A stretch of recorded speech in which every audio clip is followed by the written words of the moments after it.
Well, well, well, guys, look who went the distance after all. Alright, I won't do the entire commentary in that voice, but, well, well, well, it's a positive discussion we're having. Of this movie, of all things. And no, before you ask, no, this is not the 1996 animated feature. No, we're talking about the actual 2020 action-adventure comedy film, the live-action No. adaptation, No, Sonic no, the no, Joe. But Hedgehog. no, Joe. But the voices in this movie are not annoying, so clearly it's not. Although, it's funny you mention that, Pedro, because guess We're gonna who's... get down this right away. It's funny It's more so because... Tails' voice strips that annoys me. You want to now. know a fun fact? Actually, Gary Chalk is in this movie. Who's Gary Chalk? He was the original voice of Robotnik in one of the old cartoons. Mm-hmm. Huh. Wait. Also, Also, the supposedly concept- the voice was that of for, Groundo is also in the movie. Was that for Underground, Jova? Yes, Underground. Yeah, I thought so. Okay. So, yeah, folks, we're here to talk about Sonic the Hedgehog. Or should I say, Sonic the movies, it's Hedgehog. or the Sonic movies is most commonly known. This movie is the directorial debut of a Mr. Jeff Fowler, with a screenplay by Pat Casey and Josh Miller. It stars Ben Schwartz as the voice of Sonic the Hedgehog, and it has Jim Carrey. Oh, I've got a lot to say about Mr. Carrey in this film as Dr. Robotnik, and it even has Cyclops. And before you ask, yes, this is a better film than Hop, where he also has to do stuff alongside a CGI animal critter, Tika Sumpter. James Marsden. Yes, James Marsden. We've also got Tika Sumpter, Adam Pally, Neil McDonough, and Natasha Rothwell, fresh off of SNL, with some favorite, other cast here and there. My favorite James Marsden role is still him being Prince Edward in Enchanted. Hey, look at that, Pedro. Well, you know, he just has a knack of working with CGI animal critters in that regard, doesn't he? Yeah, and he's a great singer, as he showed in that movie. So yeah. Okay, folks, no time to beat around the bush. We've got a lot to talk about. And what better way to start than talking about the development of this movie? Would you believe that we've known about this movie since 2013? Actually, even earlier than that. Development of a Sonic the Hedgehog movie film actually began in the 1990s, but it never progressed beyond the scripting stage. That is until 2013, when Sony Pictures acquired the filming rights to the franchise. There was a lot of fear back in the day. For those who don't know, Sony Pictures are infamous for making live-action adaptations of stuff, and while I am sort of a guilty fan of their first Scooby-Doo film, and a legit fan of their second Scooby-Doo film, That was Warner Brothers. but Sony sort of had a bit of a distribution in that. I don't think they did.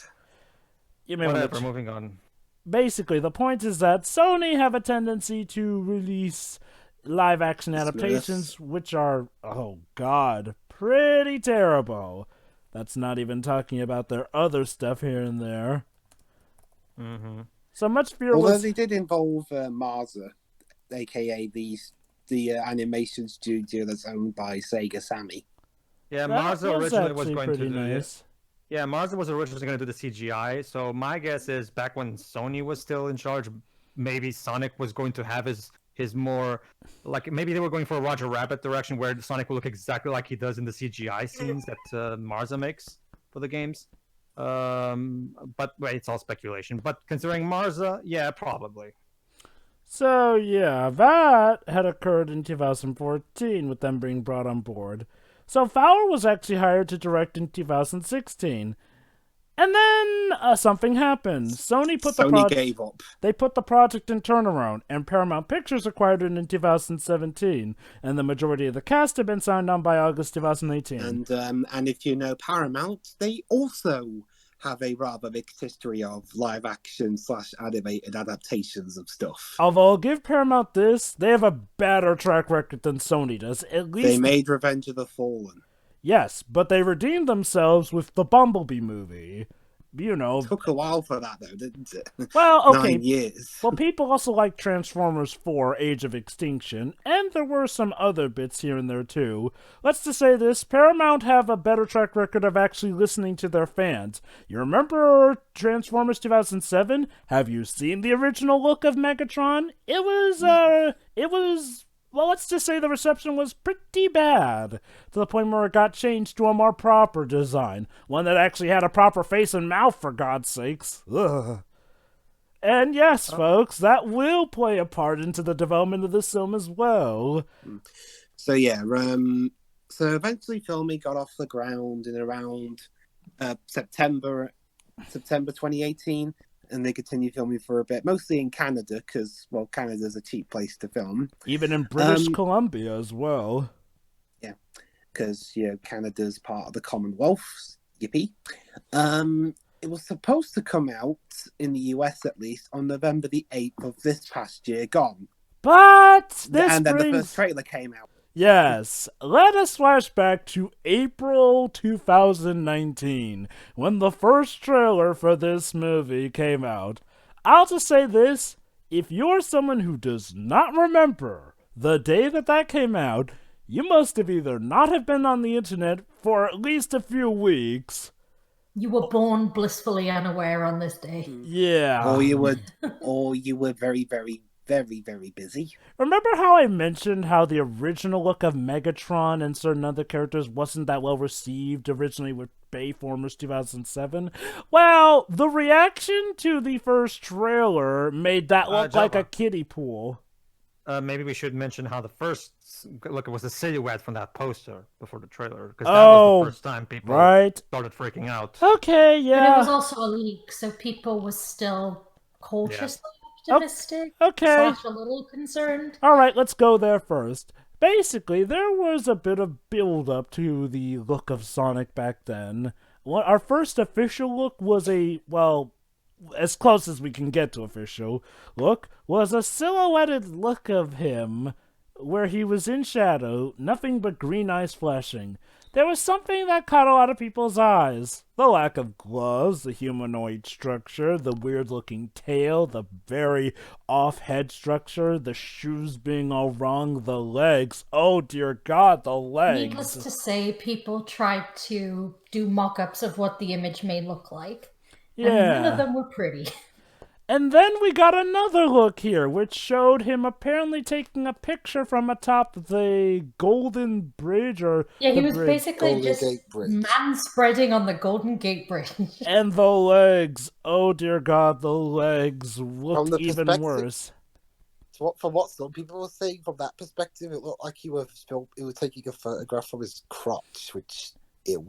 Yeah, it was pretty bad. And around this time, a certain member was on the team here, a Mr. Tim Miller. You remember this guy? He directed. Yeah, But before this film, he did the opening sequence for the Dark World, and he was a director of the first Deadpool movie. And then he did Terminator Dark Fate. But we're not here talking about how much Dark Fate sucks. Let's move on. I mean, in that case, to be fair, I get the feeling in that case he was more just a hired hand who basically did what James Cameron told him to do. Let's just... that doesn't help Peter, because James Cameron sucks too, but whatever, moving on. Why do I bring up Tim Miller? Let's just say Tim Miller had a certain policy regarding things here and there. Okay, so, around some time before the trailer got revealed, there was backlash, of course, but then one of the official Twitters responded saying something about, hey, lay off the legs here and there. Yes, they tried to defend the design even with the legs. The specific quote, if you allow me, is, can a guy work out? Yes, and okay. He didn't skip a leg day. Okay, I cannot say this for sure, but given Tim Miller's own response to the criticisms of Terminator Dark Fate, I'm willing to bet that he may have had something to do with that Twitter response here. It also has to do with what he was saying. Like, oh, the reason we're making him like this is because that he would look out of place within the live action and a lot of people on SSMB, myself included, were going, here's an idea then. Don't make it a live action movie. And other people... Problem solved. And another majority of folk were saying, well, gee, he's supposed to look out of place, as the likes of Sonic Adventure showed us. Like, isn't that supposed to be part of the charm of a hedgehog like him, to look out of place amongst us? Apparently, the studio execs didn't think that. But hey, believe it or not, crap had not hit the fan yet. Oh, no. Stuff was boiling, but it had not yet erupted. Then finally came in, well, okay, before that there was a leaked photo, which some people actually did kind of like. Believe it or not, this was back when James Marsden's role was originally said to be in Chris Pratt's position. See, Chris Pratt was one of the people who actually auditioned for the role here. And there was a leaked photo that showed a guy was who Chris Evans as well, wasn't it? Oh yeah, Chris Evans as well. A lot of Captain America and Sonic. So Captain America, Cyclops, and Star-Lord all could have been partners of Sonic. I just have to laugh when I think about that. Anyway, That photo wasn't too bad anyway. Anyway, we got a leaked photo that showed what looked to be Chris Pratt lying in a police car, along with a look of Sonic. And believe it or not, this look for Sonic actually was not hated by most people. I mean, it didn't look perfect, but it basically looked like an incredibly fuzzy, sort of short and rotund version of the iconic blue blur here and there. It looked cute. And believe it or not, people actually didn't mind the blue arms here. Though between this and Sonic Boom, I'm beginning to think people are starting to get more used to that. I'll just say this 6-year-old me would feel so vindicated, seeing as how I always used to draw Sonic with blue arms back then. Anyway... Were you colorblind or something? No. It's just, as a kid, it was just a thing. You'd be surprised how many kids tended to draw him with blue arms here. Maybe Sonic shaves his arms. I don't know. Probably. Yeah. Anyway, okay. It's very odd that he shaves his stomach specifically. Okay, so we've covered everything before the trailer? Good. Let's talk about the first trailer now. April 2019. Like I said, if you somehow did not know about the original one, I want to know, what alternate dimension did you slip into and what amazing power did you have? Be a therapist? And tell me how do I get there, because it can be useful sometimes. Okay, yes. Let's just say this right now. Part of the reason this movie is so famous is because of the journey it's gone to this day and age. No one could have imagined this movie succeeding with how bad that trailer was. Well, it wasn't even just the design. It was the way the trailer was presented. Gangsta's Paradise intensity. Yeah, Gangsta's Paradise was a terrible choice for the music. All right. Let's handle this in categories here. First off, let's save the biggest thing for last. And let's talk about the trailer structure itself. First off, Gangsta's Paradise. I like the song, and believe it or not, this was kind of how I got into it. Funnily enough, there was a 2012... never mind. A 2002 Sonic parody video made with Sonic X footage involving Gangsta's Paradise. Needless to know, that got lit up amazingly after that trailer released. I mean, Gangsta's Paradise and Sonic. It's exactly what it doesn't really work, does it? It sounds like a fan-made YouTube video, which it kind of was beforehand. Well, again, I didn't imagine Bowling for Soup and Sonic working, and that's the thing, Dwebs. Bowling for Soup are more in this sort of thing. Like, Bowling for Soup are more like that rebellious kind of rock band that you could see, which fits the persona of Sonic. Also, Endless Possibility was made for the game. The game, whereas Gangsta's Paradise was not made for this movie. It's essentially about a bunch of gangsters doing gangster stuff. No. For the record, everybody, yes, we are aware that songs and trailers very rarely make it into the movie itself. Yeah, we're aware of that. It's just that we're talking about the trailer specifically, not the movie itself right now. So, and the trailer itself was not doing a good job selling us on the tone and the overall style, because the overall editing and presentation of the trailer was very bad. We've talked about Gangsta's Paradise. Now let's talk about the actual writing that showed up in it. I just have one final point I just have a final point to make about the music they used. Like, for example, to give you, if I was the one editing the trailer, you know what I would have done? Because obviously Not necessarily.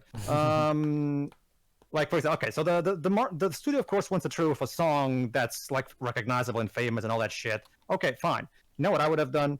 I would have used okay, it's Sonic going on in a city running, you know, because he's in the real world in San Francisco and all that shit. Okay, here's what you do. San Francisco even. You have Sonic in San Francisco. You don't use that song that I know everybody else is already thinking about. Use that song is famous even outside of the Sonic fan base because there's so many memes and it's such an iconic level that even non-Sonic fans are at least aware of through memes and shit like that. That would have been a perfect opportunity to appease the fans, to know that somebody at least knew what they were doing. Hell, the movie itself even had a blatant reference to that level. Yeah, that's the thing that I don't get, because somebody pointed it out on Twitter that they had a huge missed opportunity with that. They had this big black truck in San Francisco. At no point does it chase Sonic. I guess that would have been At no point. We'll talk more about that later, but yeah. Again, Sonic in San Francisco. And you don't use Escape from the City. Like, that's the perfect choice. Clearly, it's a song that I'm sure will not get you that much money to pay royalties because Sega is, producing the movie with you, and they own it.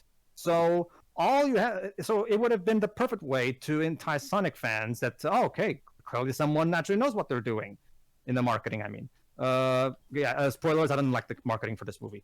And that way, and people would actually it would even introduce people to the song because the song is just that awesome, right? So, go ahead. That's about my final point when it comes to the song they chose. All right, now moving up the ladder in potency about it, let's talk about the actual writing showcased in that first trailer.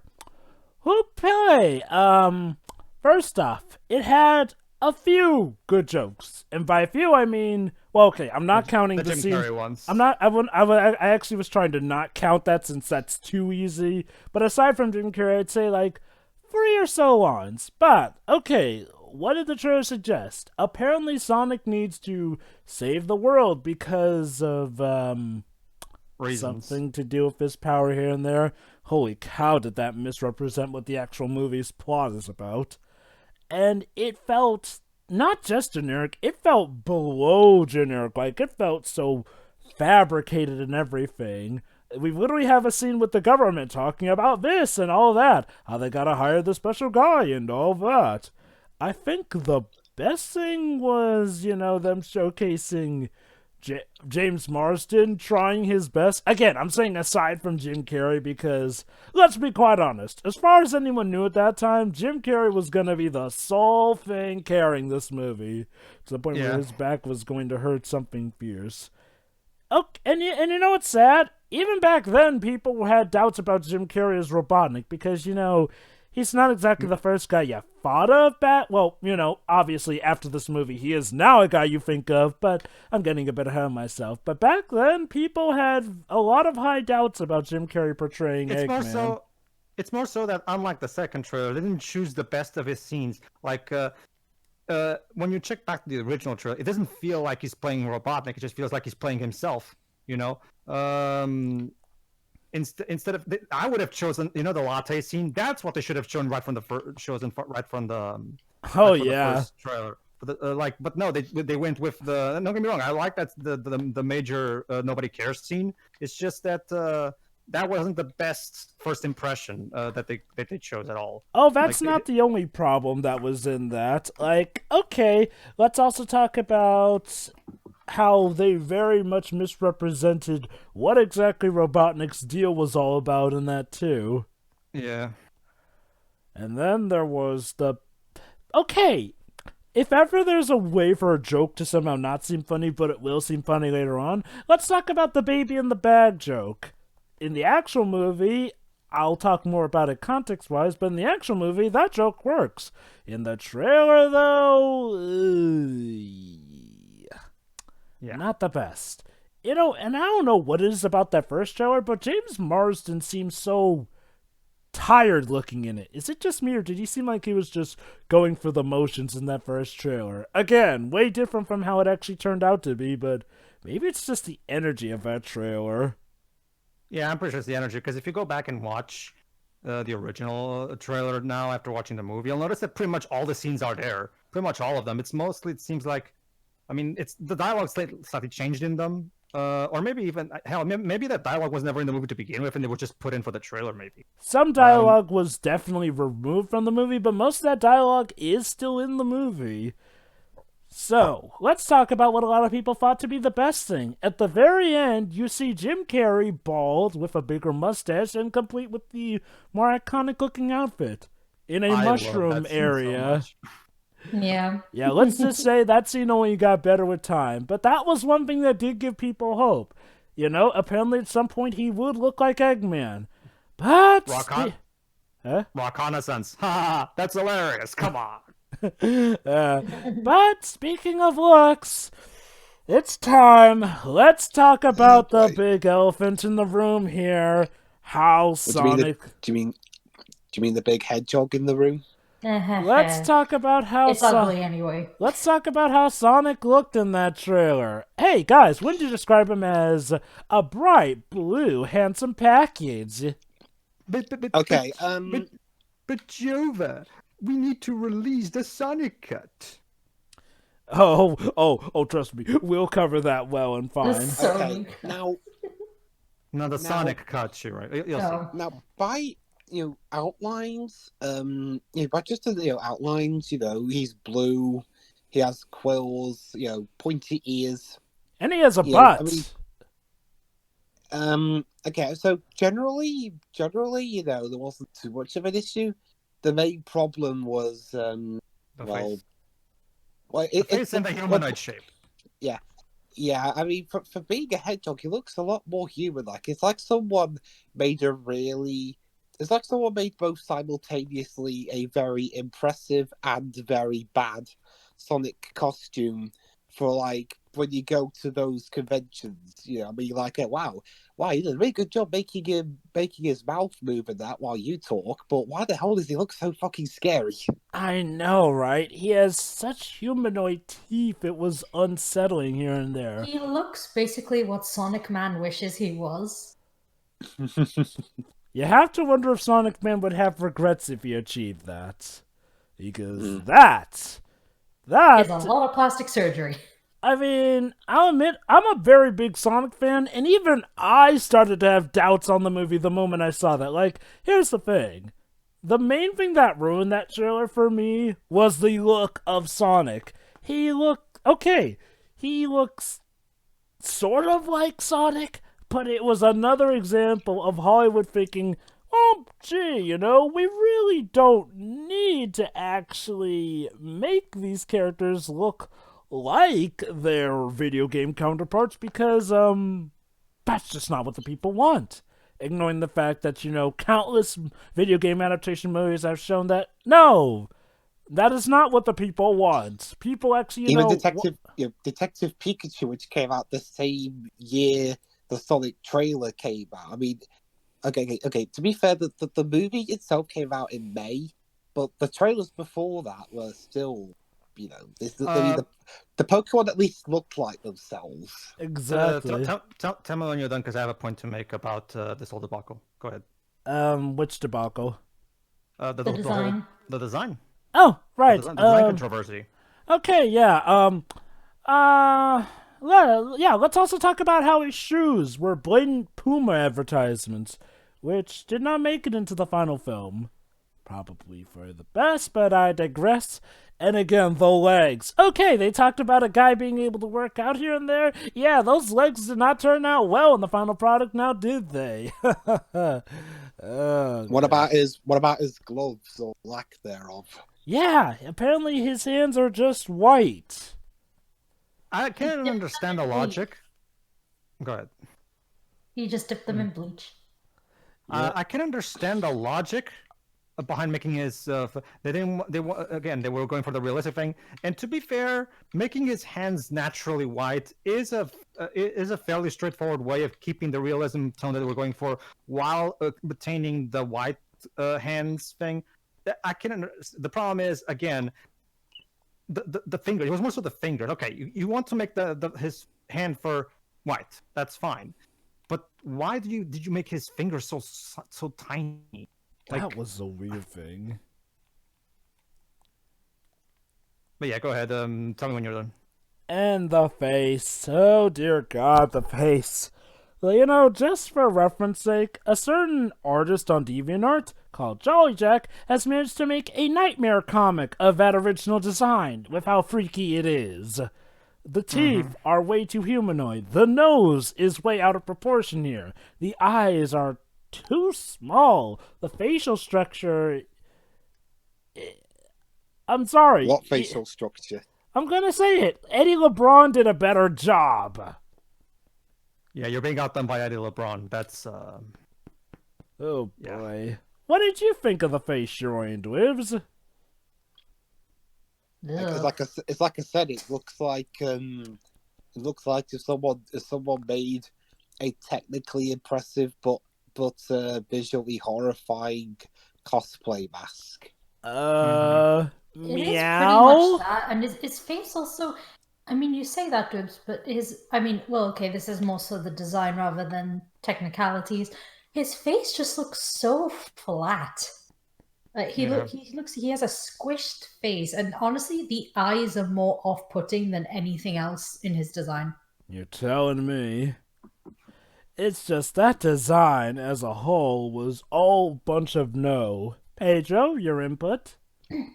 Well, yeah, it looks horrifying, and the teeth are freaky, and it's the problem of the uncanny valley, and for some reason, despite how many people have already explained how the uncanny valley should be avoided, for some reason, certain artists just don't get it. I don't understand why.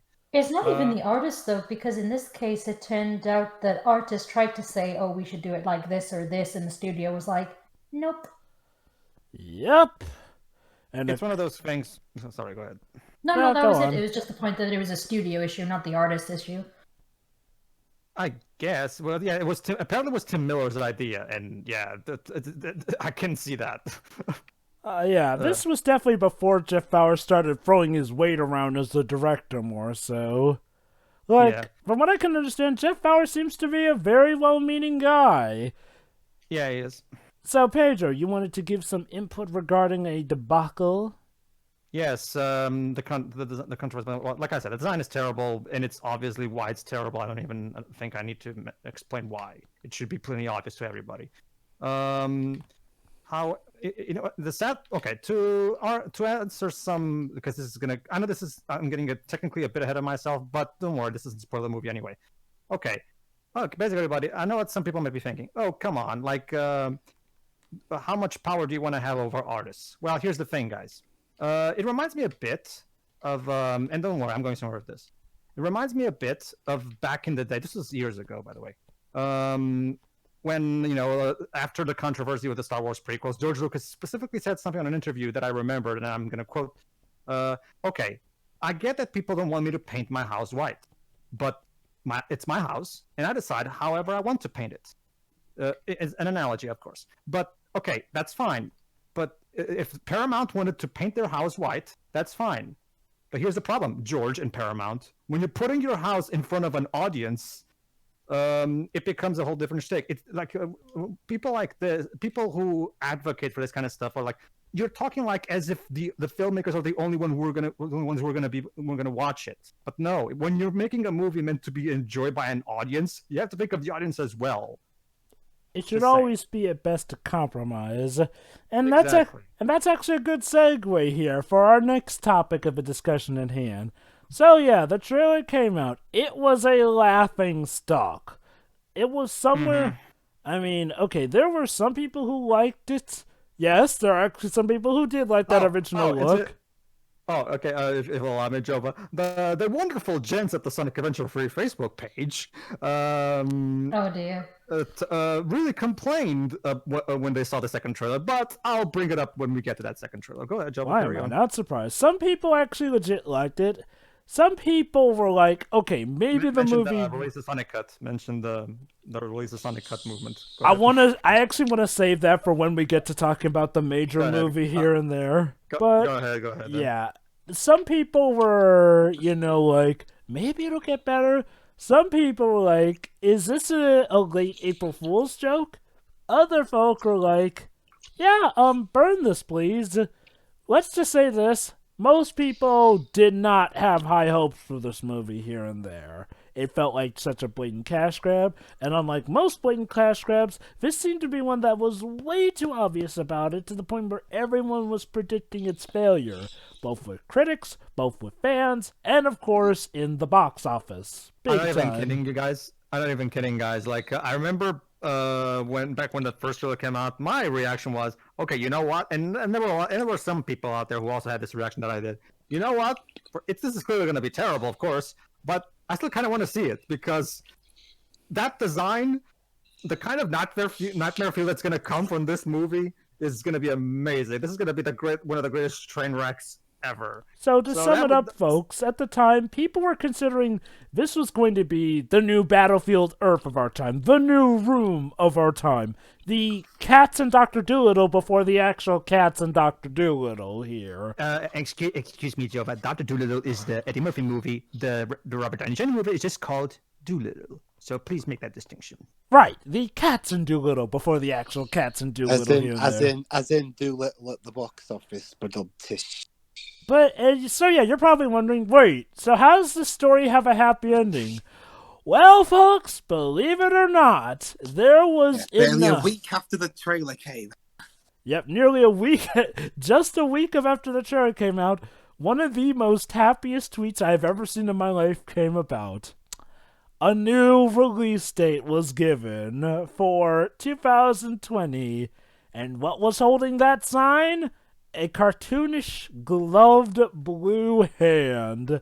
That's right, folks. The backlash was so bad that Jeff Fowler and company decided to actually pay mind to fan feedback. Mind you, at this point, I believe Tim Miller was off the project, so that may have actually, no, Joe, but he's still credited in the movie as executive producer. It's well, you know what I mean, in the sense, like, well, he didn't have as direct a control over it because he was probably more busy with the Dark Fate movie at the time. Ugh. Yeah. Needless to say, though, So a lot of fans basically had the same reaction Plankton had in that certain SpongeBob SquarePants episode. What are you going to do now? Actually, I don't know. I didn't expect to make it this far. Yeah. Okay, you thought that the ridicule of that design was one thing, the reaction to the fact that they were actually changing it was another. Hollywood, for those who don't know, has a very notorious penchant for supposedly listening to fan feedback and saying, okay, we're listening, and then just throwing it in the trash here. Disney especially here. It's kind of a courtesy thing that they do, really. It's like... And video game adaptation films are like, they're like the bevy of that stuff. So to see not only Hollywood, not only a live-action adaptation film, not only that, but a live-action adaptation of a video game film actually listen to fan feedback, that was amazing. However, let's go through the stages here. See, a lot of people weren't convinced that the changes would be all that major here and there. They thought, they'll just touch him up slightly.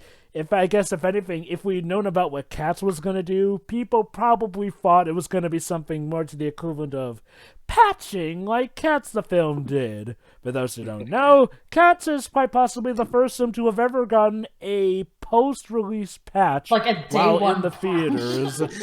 Actually, not a day one patch, Roy. Patch, to be exact. More like day 6, believe it or not.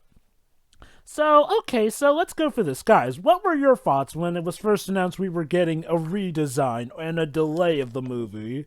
I was more surprised by that than anything else. I mean, studios are normally so stubborn. They're like, you know what, these are just general moviegoers, upset fanboys. I don't know what they're on about. I hear you. Shirai? I had a few mixed issues because because we got the date that we'd hear more about the movie. I think it was the date we'd either hear more about the movie or the release date. I'm not sure. But we got you remember the picture of Sonic holding, you could just see Sonic's hand holding a sign with a date on it. Do you remember that image? Yep. That's actually the one I described. This is partially where some of the optimism came from, and it turned out to be true later on, because a lot of people were pointing out that particular image resembled the art style of Tyson Hesse. Mm-hmm. So there was some optimism there. There was also some worry due to something I'll get into a little later, possible crunch for artists. And just again, like Dwip said, surprised because this is actually quite rare.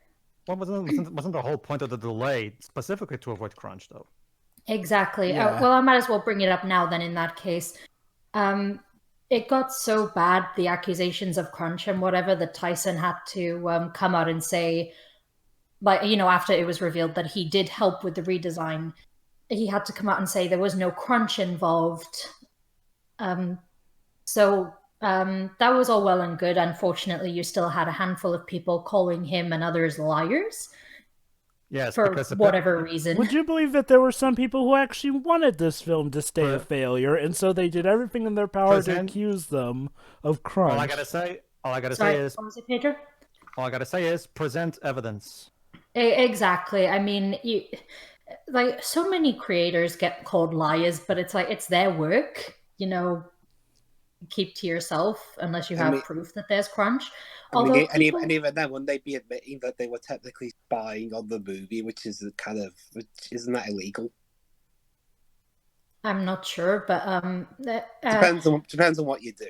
Sure, but people, the studio who did the animation, I think the animation specifically for this movie was shut down, and people tried to use that by saying the crunch on this movie killed the studio, when in actual fact... No, wait, let me finish. When in actual fact it shut down because, I mean, first of all, the Sonic movie wasn't even the last thing they worked on.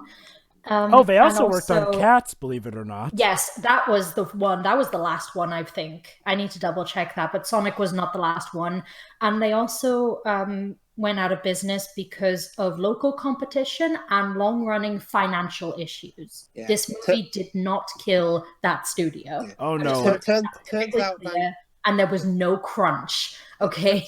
Turns out Vancouver is a very hotly contested city for visual effects work. What killed that studio was... keep up, unfortunately. Because this studio also worked on The Lion King. Yep. So, yeah. What killed that movie was very, very, very poor business decisions.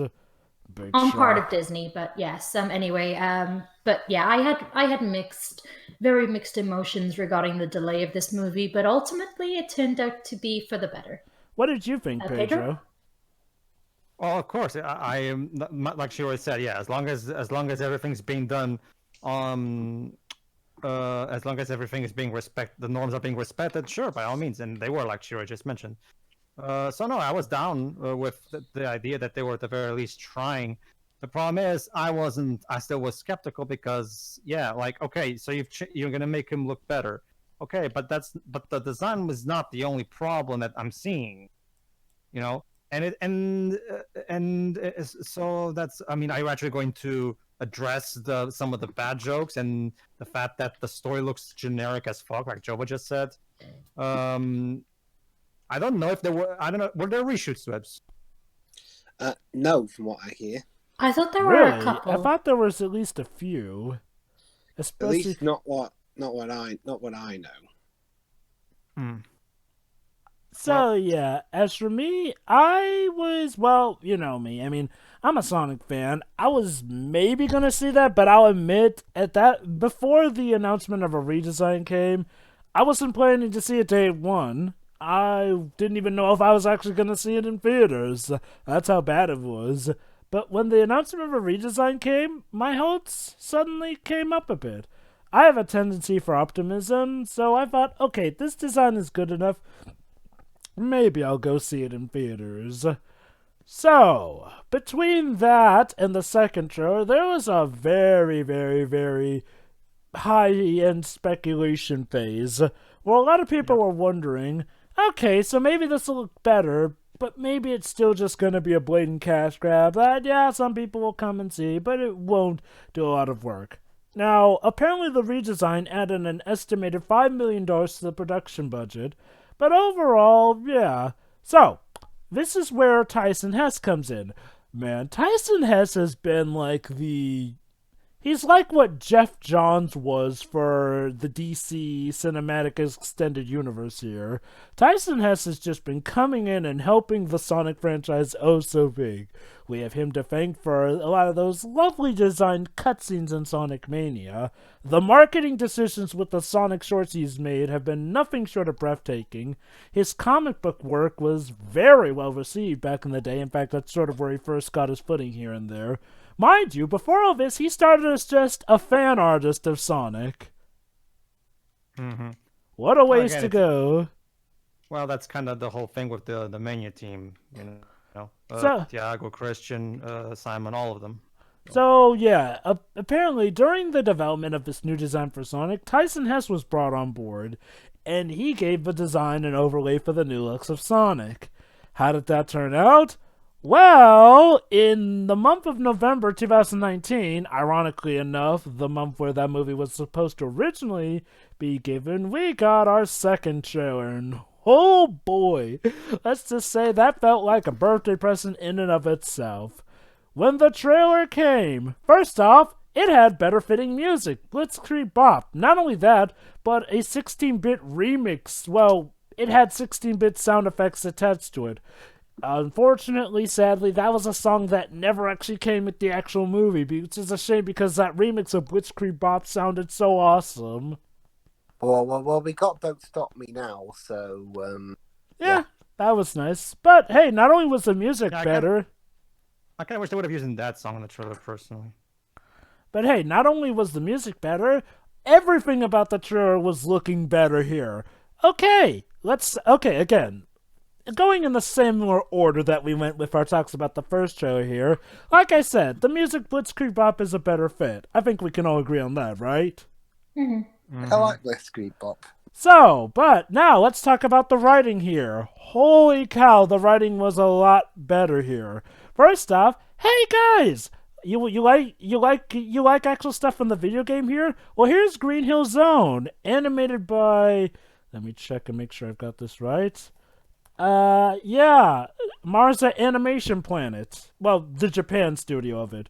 Yeah, believe it or not, Marza actually stuck around for this, and they helped out with some of the redesign stuff. Now, there's some speculation here that Green Hill Zone may have been part of the redesign or whatnot, but Green Hill Zone looks awesome. Yeah, It works fine. I'm just glad we weren't stuck in it for too long, considering the fatigue of that zone at this point. Oh, yeah, that too. Well, we went from, that's the thing though, is that, for like a minute, and then it went to, is there a famous forest zone name in the series? There's Green Leaf Zone. The one from Lost World? No. He's asking from the Sonic franchise. There's Leaf Forest Zone. That's what I said. Sonic Lost World. Yeah. That. There's a forest level. Okay, so so you mean Silent Forest Zone? That's the one. Yeah. The point being is like, okay, Green Hill Zone was here, and then look at all these references. This second trailer bombarded us with reference after reference here. First of all, Sonic does that weird thing that he does when he's on an edge here and there. Amazing. They even referenced Hilltop Zone, and they even referenced City Escape, of all things. With the San Francisco setting here and there, too. Like, holy cow. Again, to see a video game adaptation make these references without there being some strings attached was a very, very good sight. How about the jokes? They were actually a lot better here. Even Jim Carrey got to show off some of his better lines. What did you guys think of the writing of this trailer? Honestly, I can't really remember what's in the second trailer, so I'm the wrong person to ask. Fair enough. Pedro, you seem to be the one who remembers them better. It was of course a much better trailer. It's just that however, I still wasn't particularly impressed because now it just looks like a generic Hollywood, like the Yogi. It looks like the Yogi Bear movie, basically. Right now, it just looks like a very average, who cares, generically bad Hollywood adaptation type of thing. The kind of thing you see with the things you used to see. And now you've taken away that terrible design, so I don't even have the nightmare fuel potential in it. So now it's just a generic bad movie that So now I don't really have. I actually had even less motivation to see it because of that second trailer. Not because I'm not saying that. Of course, the design looks infinitely better. That's Oh, we're saving that That's bit for last. yeah. It's more so that the trailer didn't really do much to change my mind. Really, it just now it just looks like a generic bad movie. It doesn't even look like it allowed the nightmare fuel factor to, at the very least, allow to have a lot of potential for memes and shit. But yeah, how ironic enough. Sure, what did you think of the writing for the trailer? Yeah, the second trailer compared to the first one. It was definitely. It made me want to. Well, it made me consider seeing the movie a lot more. It still looked, pretty Generic, yeah. That feels a bit too harsh, but I'll get to why a bit later. But yeah, it felt like, your typical human hangs around with alien kind of story. So I thought that was nice enough in general, but it didn't make me think, oh god, I have to see this now. And no, it's more like, okay, this might actually be fun. Yeah. And that's it. Yeah, before we tackle the best thing about that trailer, I might as well bring up. Ironically enough, this trailer did sort of bring up a new faction. Those are folks who thought, man, this could have been the amazing bad film, but now it's just not going to be without that look here. It was a very weird time, to the point where some people thought this was going to be generic. To put it in perspective, there's a difference between a Battlefield Earth and a movie like After Last Season. After Last Season is just boring to sit through, unless you have someone who, like me, who actually has some pretty good jokes that I can use to make a commentary more memorable. But on its own, the movie is not really enjoyable. Battlefield Earth is actually enjoyable to watch because of how over the top Travolta's performance is. The second trailer just made the movie look like a boring movie that this is bad, but it's not even a funny kind of bad. It really just showcased how a lot of what that movie had is carried by the design of Sonic. Oh, and trust me, when we talk about the actual movie, you will come to see how a lot of it is carried by Sonic's looks or whatnot. But, okay, let's talk about the thing everyone was raving about in that trailer. Sonic's new design. Holy cow. Talk about a glow up. Like himself. Yeah, amazing. People actually responded well to Sonic looking like Sonic. And I really mean it. I mean, this has got to be one of the best live-action adaptations you will see of a video game character. Sonic's eyes are still separate, compared to them being just one giant eyeball with two pupils in like the games. But but the eyes were bigger. They made it look like they were kind of one thing. It still looked good. Oh yeah, absolutely. I will say that despite the movie itself being terrible, I would argue that the Woody Woodpecker movie had the design nailed pretty much to a T. Like they completely embraced the cartoony look. And okay, don't get me wrong, the Woody Woodpecker movie is terrible. It's just that the design itself, like it looks just like the original character, just in CGI. And so I would argue that the Woody Woodpecker movie did, at the very least, nail that. It was all for naught. Well, I was talking about video game adaptations. Woody Woodpecker isn't really video game territory. Like, there are plenty of non-video game examples that have actually gotten their characters rendered in live action well. Like, heck, the Yogi Bear movie actually managed to do that well. Didn't save it still, but I digress. But man, Sonic looks down pat like Sonic. Not only that, they gave him his soap shoes from Sonic Adventure 2. That was crazy amazing. I mean, that's a reference. Well, that meant they had to get rid of the Puma product placement, but still. They still had some product placement regarding that, but yeah, in regards to actually having it in the movie and the main product placement, yeah, that got lost here. But yeah, Sonic's face looked good. You gotta love how they literally actually had some of the same scenes from the original trailer, just with the newer Sonic, just like they knew that people on YouTube would compare the two.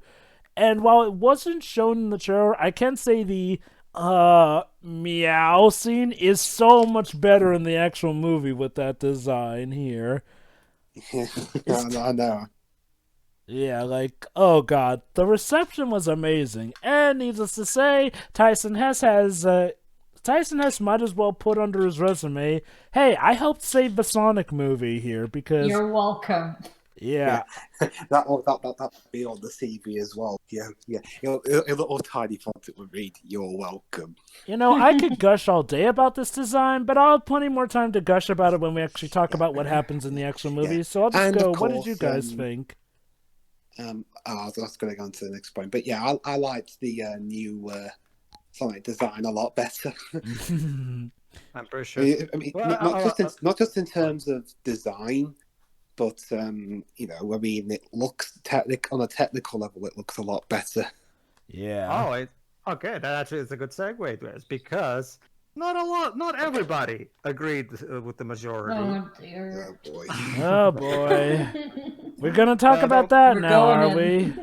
we? Okay, first of all, before I get to the Sonic Country Facebook page, first I'll let Jova do the other half. Jova, why don't you mention a certain Twitter account that's going around now that it doesn't technically spoil the movie itself, so I think we can mention it now, right? Basically, folks, you may have heard of the famous hashtag Release the Snyder Cut regarding a movie called Justice League. The controversy there is that a lot of people want to see what Zack Snyder's original vision for it may have been, on the off chance that maybe it has more of a coherent story than the actual Justice League movie we have.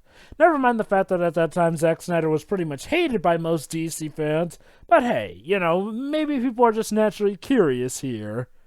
Well, we sort of have something similar like that with Sonic. Oh boy.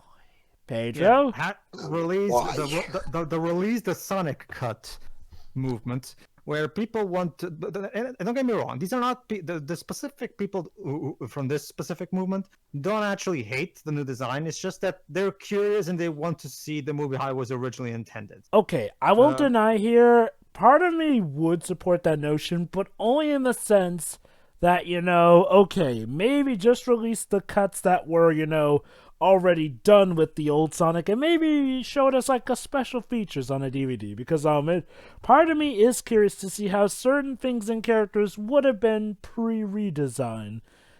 That said, though, don't expect me to go after it seriously to the point where it's the hill that I die on. It's just that I'm sort of curious of what it would have turned out like.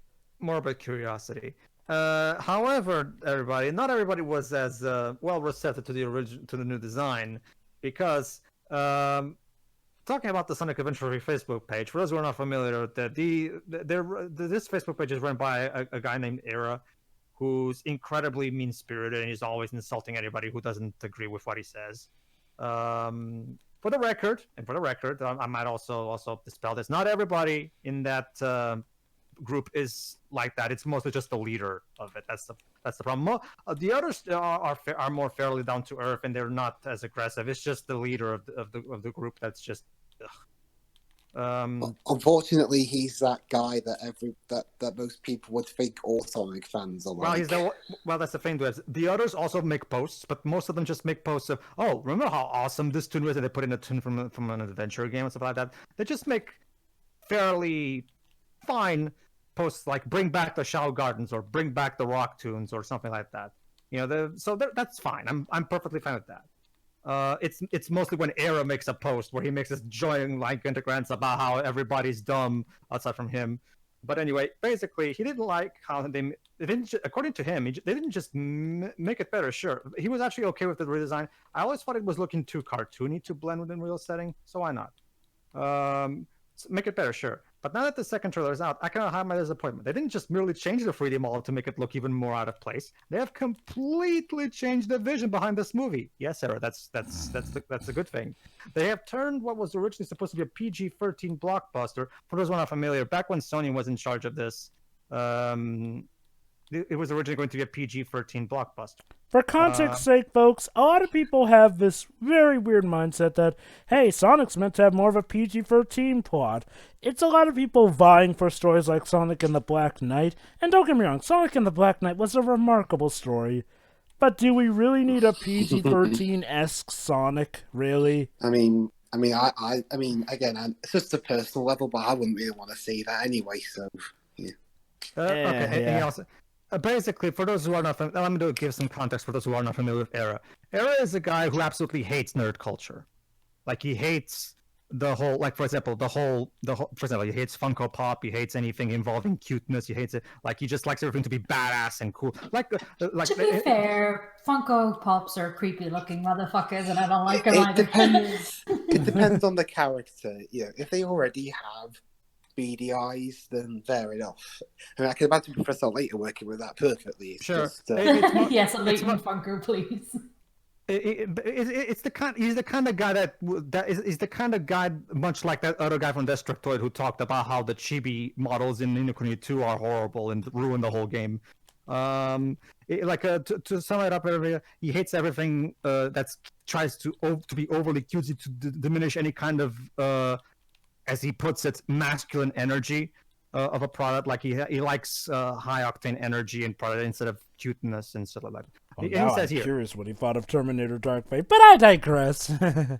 well, that's the whole nother kind of worms, Joe. Yeah. They have he says, okay, does it feel like something equivalent to a Marvel movie to you? Because his vision for how Sonic should be is something akin to one of the better Marvel movies, something like a Winter Soldier or a Black Panther. You know, that's how we would love for Sega to portray Sonic. Don't get me wrong, Sonic is nice when he's awesome and all that, but this does not really need to be an epic like an MCU movie. Well, to be fair, Jova, the adventure games were definitely aiming for something akin to that, the epic scale. Oh, yeah, absolutely. What I'm saying is, like, I mean, the games don't need to try and be, like, well, high-scale MCU action like Endgame or whatnot. Sure. Although Forces was trying to do something akin to that, but and we all know how that whatever. turned out. But I digress. I see where he made. He says, anyway, but yeah, the point is, he does. Okay, don't get me wrong. I understand where he's coming from, and yes, and because remember, like it or not, back in the '90s, the Western marketing for Sonic was all about how cool and awesome he was, and how unlike that dumb little cutesy Mario he was. That's fine. That was all the reason for his marketing back then. So of course there is there's at the very least a logic to this to preferring this direction. That's fine. The problem is the way he mentions it. This is a disaster. Everything feels off. They had a chance to give this franchise some ambition and aim at actual moviegoers to give Sonic some fresh attention, but they decided to listen to a few nerds on the internet. Again, he hates nerd culture. Mm-hmm. Like, basically hates how everybody on the internet downplays a lot of stuff on the adventure. Well, no worries. Just succeeded in keeping Zombie Sonic exactly where he is. Another Sonic Mania that's praised by everyone but bought by no one. For the record, Sonic Mania was sold well, but since this trailer will bring absolutely no attention and drive normal people away from this movie made $100 million in a weekend, for the record. This movie has broken the record regarding, the biggest opening of any video game adaptation. That's right, it's beaten Detective Pikachu. It's beaten the flipping Resident Evil movies. It's beaten, well, of course it beat Street Fighter, but it beat also the Super Mario Brothers movie. Yeah, I love, he says here, I've looked at several reaction videos online about the trailer. It's almost funny how the reactions went from, terrible, I hate it, to, it's a kid's movie, don't complain, it's not make it. This is what a proper kid's movie should look like. I won't see it myself, but kids will love it.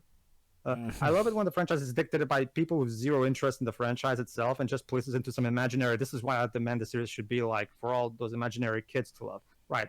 Well, in reality, it only means that internet nerds will watch it. 0.05% of the population, I'm sure, that will say the franchise. And for the record, everybody, he hasn't posted a single thing since the movie came out. Oh, yeah. Well, I just gotta say, as weekend for a video game movie. As we've just because to go back to what is complaints about. I don't give a shit about what the reviewers think. Say what the truth of the matter is that the games aren't games like Sonic Lost World and Boom didn't sell because they don't have any appeal and shit like that. So he usually he prioritizes more he views financial success as a meter for the people being engaged with the brand rather than the reviews themselves. And to be fair, I can see that logic because, well, if people aren't buying, well, obviously there's lack of engagement, obviously.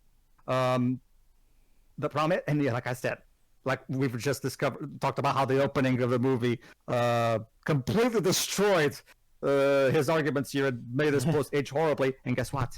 He hasn't posted anything since then. Should we tell him about the sequel in the works? Okay, that's a good segue. So yeah, let's talk about the transition from that second trailer to the actual release of the movie. So, yeah, people still had some doubts, but believe it or not, the film company actually got to work on that. Because following that second trailer, they went into, like, a marketing overdrive with this movie. Suddenly, they showed us a lot more clips here and there, some of which definitely helped showing off that the movie could have some funnier moments here and there. And then, the confidence, holy cow. It is not every day you see a company this confident, but soon we were seeing double-decker buses with this advertisement here, advertisements across the globe here and there. Heck, Jim Carrey, the guy who hates sequels, actually said he would have been interested in coming back for a sequel. He did Dumb and Dumber 2, though. He did sequel since when has he said that? Ever since Ace Ventura 2, he sort of has been amiss to sequels. Dumb and Dumber 2 was like the first sequel he'd done in quite some time here. Like, remember how he said no to a lot of other sequels, like a sequel to Liar Liar. He said no to Son of the Mask. Well, that's the thing, Joe. But remember, before Son of the Mask, there was a Mask 2 in production that later got canceled, and he was going to be in it. So I don't understand that particular... Whatever. Apparently, ever since I'll look for the quote myself, I guess. Ever since Ace Ventura 2, he's been rather amiss to sequels, though. Just look it up on Google. A lot of people mention that. Huh? That's weird, though. I mean, I watched Ace Ventura 2 recently because after that movie, me and my brother went on a Jim Carrey marathon to celebrate. Apparently, Carrey... I love Ace Ventura 2. I don't really see what's the problem there. Apparently, Carrey didn't like it. Probably something to do with the production during the film, I'm guessing. I guess. All right, moving on then. But yeah, anyway, so yeah, there was a... Let's just say the company did a lot to generate hype for the movie. And they did it surprisingly effectively here and there. Like I said, we got to see more clips here and there. A lot of what helped sell this movie was the behind-the-scenes featurettes with the actors here. Like, they actually seemed like they legit wanted to make a good film here. Ben Schwartz is an up-and-coming VA, Lord knows. Between this and Disney, his career is definitely on the all-hand high. And this is coming from a guy who was in Parks and Recreation, so he already had some good stuff for his resume here and there. James Marsden definitely seemed like he was in it to win it. We didn't get as much from Tika Sumpter, but she's a good actress, and she turned out pretty good in the film as well here and there. As we learned more and more about the film, people started to have higher hopes for it. But again, people didn't really think that, this would be anything beyond just an okay movie at best. And then the actual movie released. Or rather, a premiere was shown in January 25. And the reactions were majorly positive. Like, some people may have had some misgivings here and there, but for the most part, the reactions were, this is really good, it has a lot of references, you should come and see it. Needless to say, a few people were like, well, okay, but those are just first-time impressions here. What baffled me the most was the fact that the critics themselves were on board with it. That was the most surprising thing. Like, critics because basically everybody, for those who are not as in tune with this as we are, nowadays, like when critics tell you that a movie's bad, most likely it's because it's good. I know, right? Because critics now, not just movie critics, even game critics, are very out of touch with what makes entertainment good nowadays. But go ahead. That said, this is one that has actually a full-on positive schism. The majority of critics are positive with this movie, and the majority of fans are positive with this movie. So, the actual release date came out on February 14th, and the world was shocked to find, oh my god, not only is this a good movie, not only is this a good live-action adaptation of a movie, this is actually a legit good live-action adaptation film of the video game, mind you, the video game series of Sonic the Hedgehog. Let's put this into perspective, folks. We have spent at least an hour talking about how this movie seemed like it didn't have a chance in hell. Think about it. It had all the risks applied to it. It was a live-action adaptation. It was a live-action video game adaptation. It was a live-action video game adaptation of Sonic the Hedgehog that had one of the worst opening crowd, whatever the opposite of pleaser is, a crowd angerer. Like, holy cow. But yet, when this movie came out on February 14th and Valentine's Day, a lot of people could legit say, not only were the theaters packed, but there were legit happy noises here and there. Why? Well, let's talk about the actual movie to find out why. So, without further ado, let us talk about the movie. So, the movie opens up with Hyper Potions' Friends rendition from Sonic Mania. Yeah, okay, there's a lot of musical references here. And it makes sense here since a lot of tunes were actually taken from the video games. In fact, honestly, I know we're going to get to it in a little bit, but it's interesting they used a song called Friends as the starting song of the movie. Considering the theme of the movie. Sonic's character arc. Oh god, it fits. Which means that for the sequel, Jeff, get Sonic to sing "We Can." Oh god, yes. Oh yes. Hell yeah. Or maybe, go ahead. Or maybe he'll do a little homage to Sonic 2 and sing Dreams. Dreams Come True. Actually, you mean the actual song is named. God, what was the name of the song she wrote again? I forgot. Which one? Sorry. The Dreams Come True Sonic 2 song. I forgot its name. Oh, Sweet Dreams. Sweet Dreams, yeah. Wouldn't that be quite interesting here and there? But yeah, like I said, Hyper Potions' Friends thing was brought in. Also, there were arrangements of tracks from Masato Nakamura's score for the original Sonic the Hedgehog in 1991 added into this too. Apparently, that was apparently going to be a leitmotif throughout the whole movie, according to Tom Holkenborg, the composer of the movie. But I'm guessing that because of the whole rights issues involving Sonic 1's soundtrack and 2's as well, that the little bits here and there were pretty much all we were going to get. Well, in the end, it gives us a surprisingly memorable soundtrack. Like, that is one thing I gotta give this film. It did not feel like they slouched on the quality or when we'll just do this or that. No, it feels like every quadrant of this movie has the utmost of effort put into it. Heck, they even used Yamaha FM synthesizers similar to the Sega Genesis and Mega Drive consoles' YM2612 sound chip. That's how much dedication they had going for it. I never heard that, though, in the movie, to be honest. It's sprinkled throughout here and there. Let me put it like this. The references in this movie work the way references should. If you get it, you get it, and you may love it. If you don't get it, it still can be funny here and there. Plain and simple. So, I will admit, this movie technically is told a bit in medias res here, seeing as how we start the movie in where else, the ever-so-sonicful city of San Francisco, with Sonic being chased by the evil Dr. Robotnik, or as he describes him. Hey, you're probably wondering, why am I being chased by this crazy scientist with a mustache from the Civil War? Yeah, let's talk about this. Ben Schwartz totally nails Sonic in this movie. Like, he gets right down from the get-go the smarmy and smug persona of Sonic that be. Mm-hmm. So yeah, flashback. So yeah, we open up in Green Hill Zone, and we see one of the most precious things ever, a baby Sonic. Okay, remember how I said I'm curious to what things would have looked like pre-design? Guys, we gotta wonder, how did baby Sonic originally look? I can't. No. Yeah, no, I don't want to imagine that. That's one of those deleted scenes I hope never resurfaces. What do you think, Shiroi? Well, we kind of got a little bit of an idea of what it might look like because when a plush was released of Baby Sonic for this movie, and the image that I think Amazon or something was using at the time didn't quite resemble the new design as much as it resembled the old one, and it was apparently a mock-up image.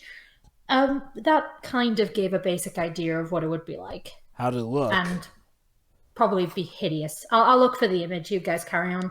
So yeah, anyway, so we see a baby Sonic here, who of course develops his supersonic speed. So it turns out he has a guard. Oh, go on. Fun fact: Yuji Naka didn't like how the Japanese marketing focused a lot on Baby Sonic because he wanted there to be more of a balance between the cool side of the character rather than. Again, that's the thing about Yuji Naka. Like despite the Japanese loving their cute stuff, Yuji Naka is actually one of those rare exceptions where he's more Western-minded in terms of like he usually prefers to have a more balance between. He wanted the marketing to show more of the cool side of Sonic, which it did. The problem is that again the Japanese marketing was a bit everything about the marketing of this movie to me is bad, but I'll talk about that. Yeah, Japan really loves their cutesy stuff. That's why whenever Crash games get released over there, they have Crash look all googly-eyed. I know, right? And all chibi and all that. That said, though, at the time of this recording, Yuji Naka is going to say that he is excited to give the movie a look, so I guess we'll see how that turns out.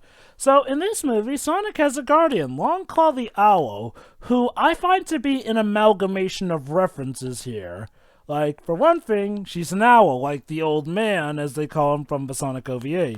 Secondly, she acts all motherly and guardian to him, sort of like Queen Alina from Sonic Underground. And secondly, she sort of looks after him, sort of like his guardian, Uncle Chuck. So, My only real complaint... Sorry. Oh, go on. My only real complaint with Longclaw was a really good way to give, not only to establish that the movie had stakes, that people could die in it, and at the same time, give Sonic a more of a sympathetic backstory. My only real thing, it's not really a problem, mind you. I just find it to be more like weird. The echidnas in that scene are anthropomorphic. They look exactly like in the game. And yes, you heard right, folks. They look really cool. Yeah, you heard that right, folks. We got the echidna tribes in this. And just like in the adventure games, they're power-hungry dicks who are willing to kill anything for power. Plot twist. The one who shot the owl was Knuckles. Oh, let me Anyway, just... here's the plush. And then the second movie will be about Sonic confronting Knuckles saying, "You killed my mother figure." I mean, Hey, we have a potential actor for Knuckles apparently. So. Oh yes, that's right. The Rock. Yep. Yes, please. Basically, folks, for some context, the Sonic movie has been doing pretty good, so there's already talks of a sequel, and there's word that Dwayne Johnson may be in it, and he could potentially be playing Knuckles. Well, nobody said anything about who he'd be playing. Just that he may or may not be in the movie, but everyone's just like, please be Knuckles, please be Knuckles, please be Knuckles. No, guys, plot twist. He's actually playing Chris Thorndike. Or better yet, God. Or better yet, he's playing the president. Which one? There's like 3 of them. Himself. Oh, maybe he'll do all those. Anyway, though, back to the movie at hand. So yeah, Longclaw is a very interesting addition here. Now, as mentioned... I was saying something about that. Yeah. That's the thing. The echidnas are anthropomorphic. Sonic is anthropomorphic. Why isn't Longclaw anthropomorphic? It looks... Don't get me wrong. I understand the idea behind her character. The archetype, the archetypical wise owl from fantasy media. Like Zelda has it. It's a common fantasy media archetype. I get that. It's just that why?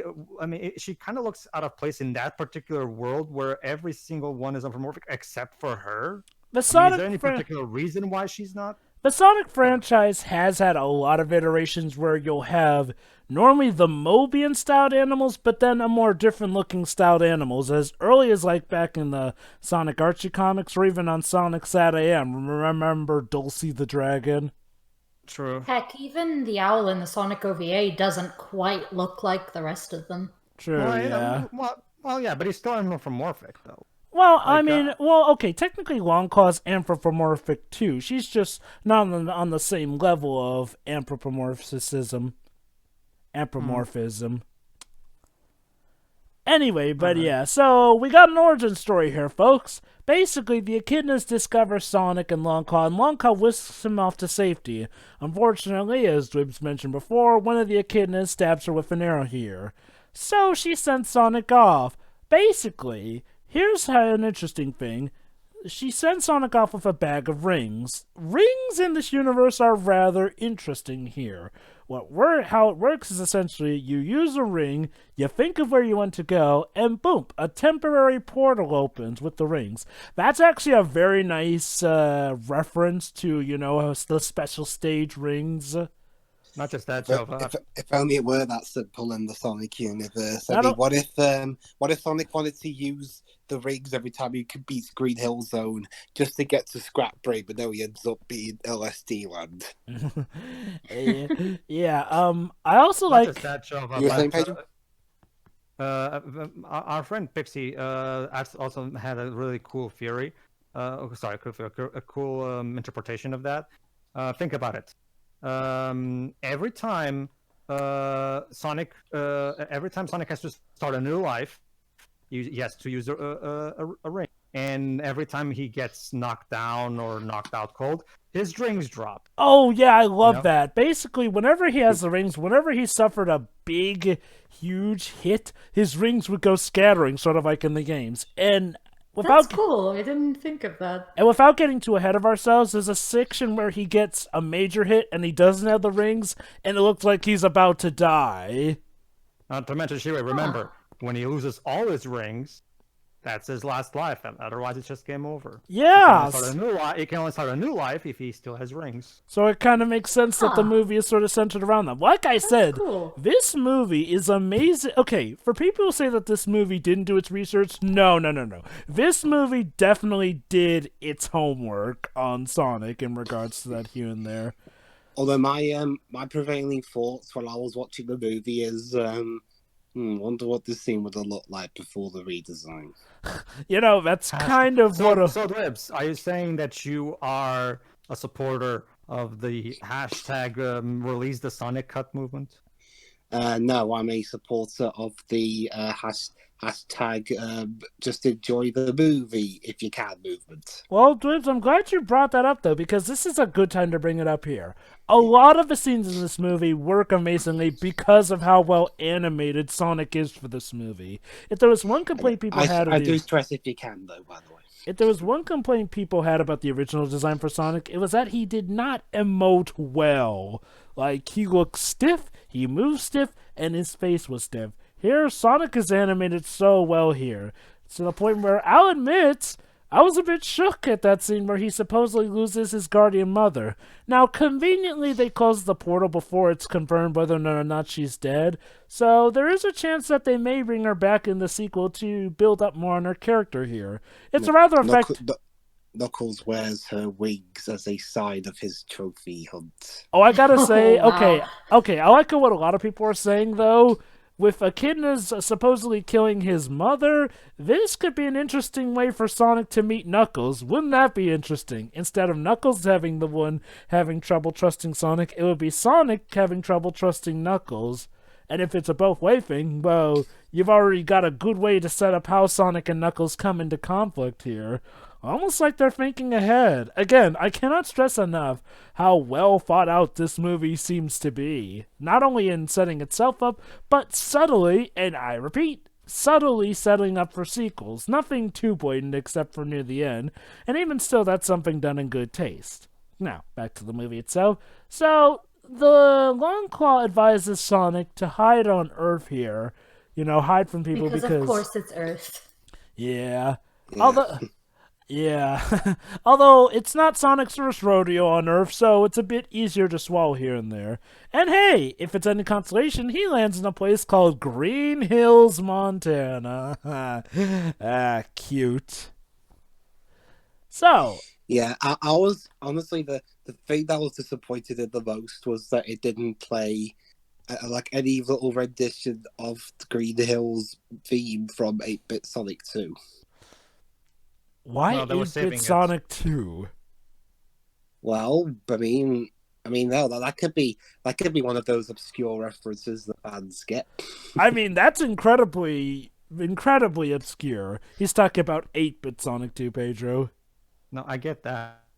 Well, what was? Oh, you mean Green Hills? Yeah. Yeah, there is actually Yeah. a zone called Green Hills in Yeah. this franchise. Makes all the difference, like Johnny said.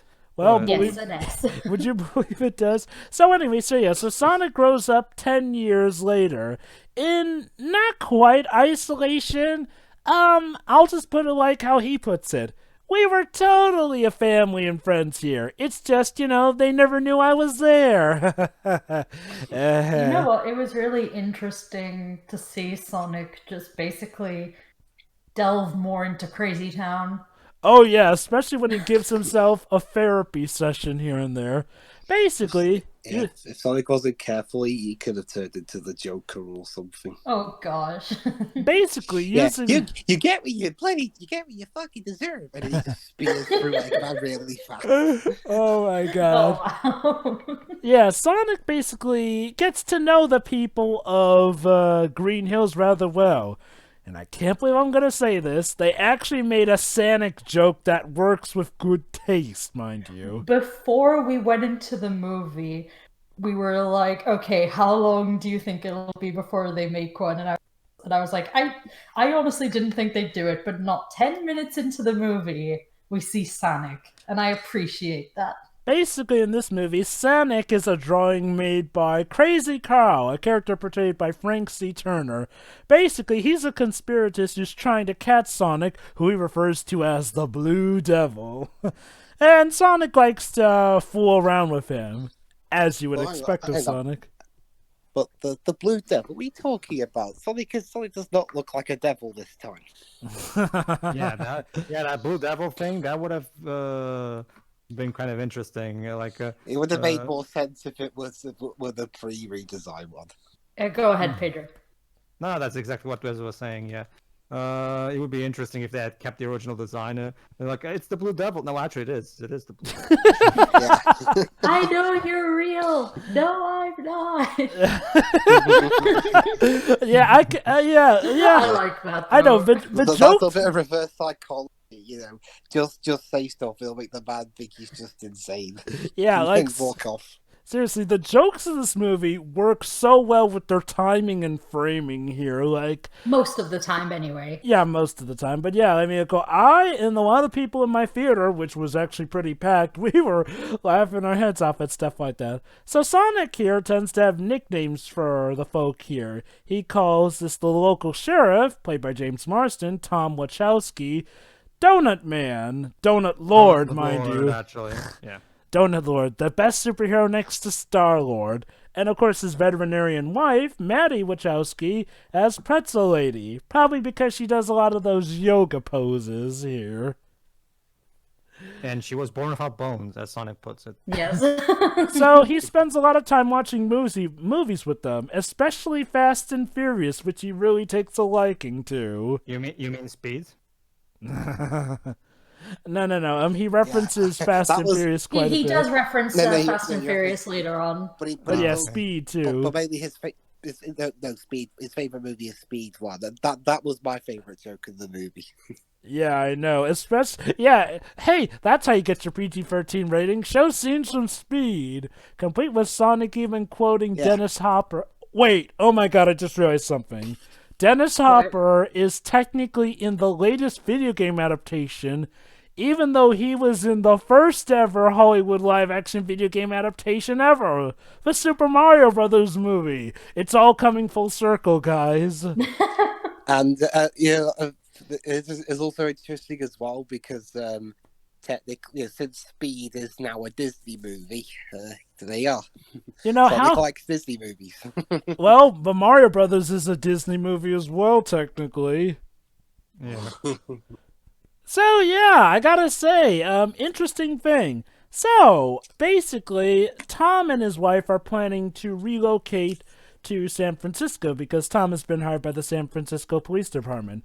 Yeah, surprisingly, the humans in this movie work out. They have character arcs, but they don't distract from the main focus, that being Sonic. But they have a purpose, and they're helpful. I know, a miracle. Right? Yeah, hey. About as helpful as anyone could be when they're up against the threats they face. Well, that's the thing, though. I mean, basically, holy cow, leave it to Paramount, I'll go more specific. Leave it to Jeff Fowler and the writers to show Sonic X how it should have been done all those years ago. Yeah. And before anyone says, well, there was that one episode. I mean, yes, you're right. But the problem is it was that one episode. Yeah, pretty much here. So yeah, and believe it or not, Tom's own arc ties into Sonic's arc pretty well. Speaking of which, let's get to that. So we see Sonic, observing the town a lot here and there. Oh, by the way, a special mention to that funny scene with the turtle here. Basically, there's a turtle that nearly gets ran over, but Sonic saves him. So he takes the turtle for a ride, only to accidentally leave the turtle flying. Don't worry, he saves it before it hits the ground, but that was legit funny. So, we see scenes of Sonic wanting to be amongst the people here and there.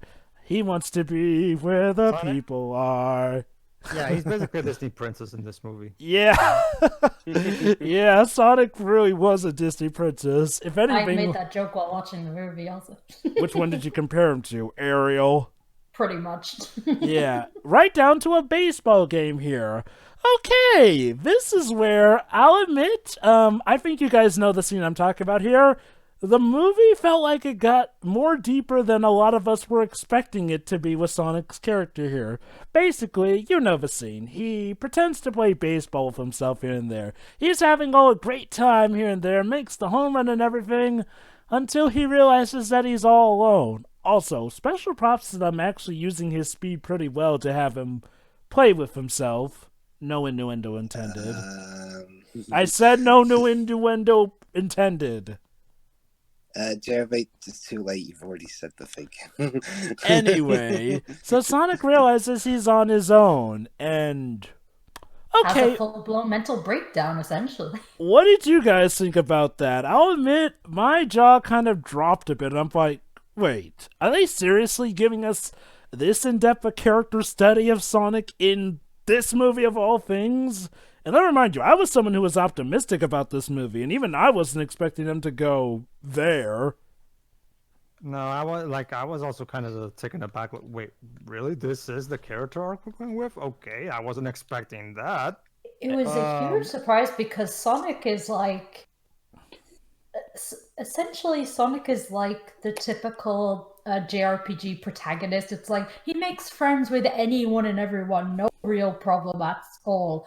They're giving him a character arc where he is very much alone and is struggling to interact with people out of fear that he'll have to run away again. It's like, bloody hell. Yeah, it also helps to make his confidence. Like, I get the feeling he's probably going to be a bit more akin to his characterization that we're most used to in the games, probably because now that he's finally crossed off all the boxes off of his bucket list. I get the feeling when he and a certain other character meet, probably we're gonna get something a characterization that's a bit more akin to the game. He's probably gonna become the Sonic we know by the time we reach the second movie. Probably. We'll get to them later, but it'll be interesting to see how they actually met in the first place. I know, right? What definitely really helps for Sonic is like, well, Sonic. We've seen him normally as the ever-so-confident protagonist, but we've never actually seen him in a setting where he is in self-imposed exile, and one that he has to maintain for, as far as he knows, his own safety here and there. And to see him struggle with that, it works because it really is something people can relate to. Like, if you wanted to make friends, you constantly were around people who could be your friends, but constantly had to stay out of sight to the point where you are pretty much in your own world, I'd imagine you might go a little stir-crazy here and there. And go stir-crazy he does. An interesting thing they added for Sonic in this version here. Whenever he gets very agitated or whatnot, his eyes start to glow blue. And I'd say it's the equivalent of hulking out, except instead of ultra super strength, he gets electrical 4 powers. It's this movie's shonen power up key energy thing. Like in the same way that whenever a Saiyan becomes agitated or angry, his aura starts to show up. It's just, the lightning is basically Sonic's shonen aura, basically. So basically, he gets really agitated and runs it off, literally, to the point where he knocks out power across the Pacific Northwest. He causes a statewide blackout. He causes an EMP. So, yeah, Q scene. I'm sure nothing will go wrong. And then we get to the government scene. Now, surprisingly, they made the government scene way more entertaining than it normally is in these kinds of movies. Granted, I guess it helps that they had Gary Chalk, the voice of Grounder and Dr. Robotnik, show up for it. Yeah. Basically, there's all these people discussing what should we do about it, this or that.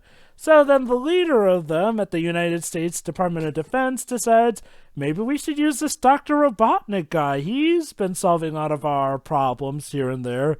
The problem is that he's not exactly that well liked for reasons. And so enter the man himself, Jim Carrey. Okay. I'm a big fan. I've always been a big fan of Jim Carrey. I grew up with his movies back in the 90s. Let me put it like this. If you're a fan of 90s Jim Carrey, you are going to love this movie. He is the most Jim Carrey he's been since, God, what was his latest 90s film? Probably Bruce Almighty. I mean, it's been quite a while since he went back to his manic comedy vibe that he does back in the 90s. Like, he incorporates it pretty well. Like, it feels like a combination of all his 90s acting ramped up to 11 in this one. And the best thing is that it never really gets obnoxious to the audience, mind you. Well, much like with Sonic himself, this is supposed to be an origin story for Dr. Robotnik. That's why, even though he's technically being over the top, he still doesn't exactly, he's not going all out like he would in his Ventura. But he gets progressively sillier as the movie goes on, and by the end, basically, he's good old-fashioned campy Dr. Eggman. Let me tell you what this movie managed to do. This movie managed to do what Sonic 06 failed to do: make people actually like a skinny Dr. Robotnik. Mm-hmm. But I get the feeling when he comes back in the second movie, he's probably going to be fat. They're probably well, given his scene in the mushroom, let's call it the Mushroom Kingdom, I guess. Mushroom Hill, more like. Yeah, I know, but you know the reference they were making. But yeah, given his scene in the Mushroom Hill area, I get the feeling he is going to be packing on the pounds, but we'll get to that a bit later. So Jim Carrey here comes in as Dr. Robotnik, who is here to study and figure out what the heck happened with this power outage here. So, in a rather clever bout of foreshadowing here, he makes this joke, "Hey, look what came out of my egg sack here." And yes, his robots are rather egg-shaped, which will be the setup for the obvious joke you probably are all thinking of here. So yeah, his android technology here is rather state-of-the-art and does a good job tracking Sonic down here. Sonic decides to go off to this Mushroom Hill area here. Basically, Longclaw told him that if he was ever caught, to go to a more isolated place here and there. And this Mushroom Hill place is apparently just that here. But as he's preparing to go, he starts to get spotted by one of the androids here and decides to book it off to Tom's house. Meanwhile, Tom, whose wife went ahead to San Francisco, he's been on the phone with her here and there. But then he notices somebody sneaking into his garage. So he gets the dart gun out and creeps in there. And then we get the scene that once launched 1,000 fan art redesigns here. The meow scene. And it's done pretty well here. Major props to some of the differences here. This time Sonic's actually holding a ring instead of just holding his hands up here enough. A bit of an interesting change here. Makes me wonder if there may have been some changes to the plot along the way. Well, there may have been a change to the plot from that first show here, because the plot is not so much about Sonic having to save the world, but about Sonic trying to get off our world, actually. Which he would have, except, let's think about it right now. You're holding a gun, and you would see something like Sonic in your garage that you thought was going to be just a raccoon that you were going to shoot with your dart or whatnot. How would you react, I wonder? It was kind of interesting to have them go for that route, yeah. So Tom accidentally shoots Sonic, who then gets incredibly drugged and drowsy from it, and the last thing he thinks is San Francisco. So he just happens to open a portal and accidentally drop his bag of rings there. And the rest is history. Until the next scene. So, Sonic wakes up, in a cage, mind you, with Tom trying to figure out what the heck he's captured here and there. I love the funny scene again of Sonic just casually opening the door, and he acts all punch-drunk and everything here and there. He still can't move properly because of the tranquilizer's effects on him. So anyway, he and Tom basically work out a deal here where he can get some help from Tom because Tom sort of shot him with the dot here and there. But then, at the time comes Dr. Robotnik here, who tries to pass himself off as the cable guy. Or the power company guy. I like to think of him as the cable guy because, come on, that's gotta be an obvious Jim Carrey reference. So yeah, an interesting thing. We start to see some of Robotnik's descent into madness here. See, Robotnik is a guy who is, of course, has a huge ego of himself. He does not take failure rather kindly. So when Tom sees through his little attempt to trick him, he gets a little bit more aggressive and flat out breaks into his house and then threatens to kill Tom unless he reveals where Sonic is. Sonic, being the well-meaning guy that he is, reveals himself to Robotnik, who in turn screams enough in time for Tom to knock him out. And thus the chase is on here. Again, very good comedic timing from Jim Carrey on that regard. So yeah, from here on out, it's pretty much a buddy cop road trip film.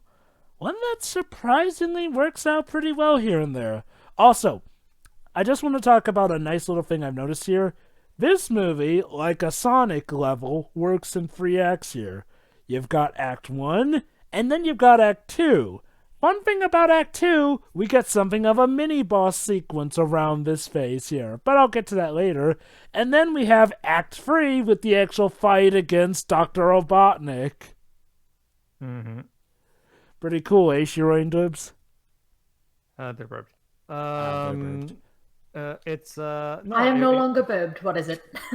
There's one thing I noticed here is like, well, when you get down to it, this movie is a lot like a Sonic level here. We have Act 1, which is the introductory phase. We have Act 2, where at some point we have a mini-boss against a robot here, you know, with the chase sequence. And then in Act 3, the final act of the movie, like in a Sonic level, we have the boss fight against Dr. Robotnik, eh?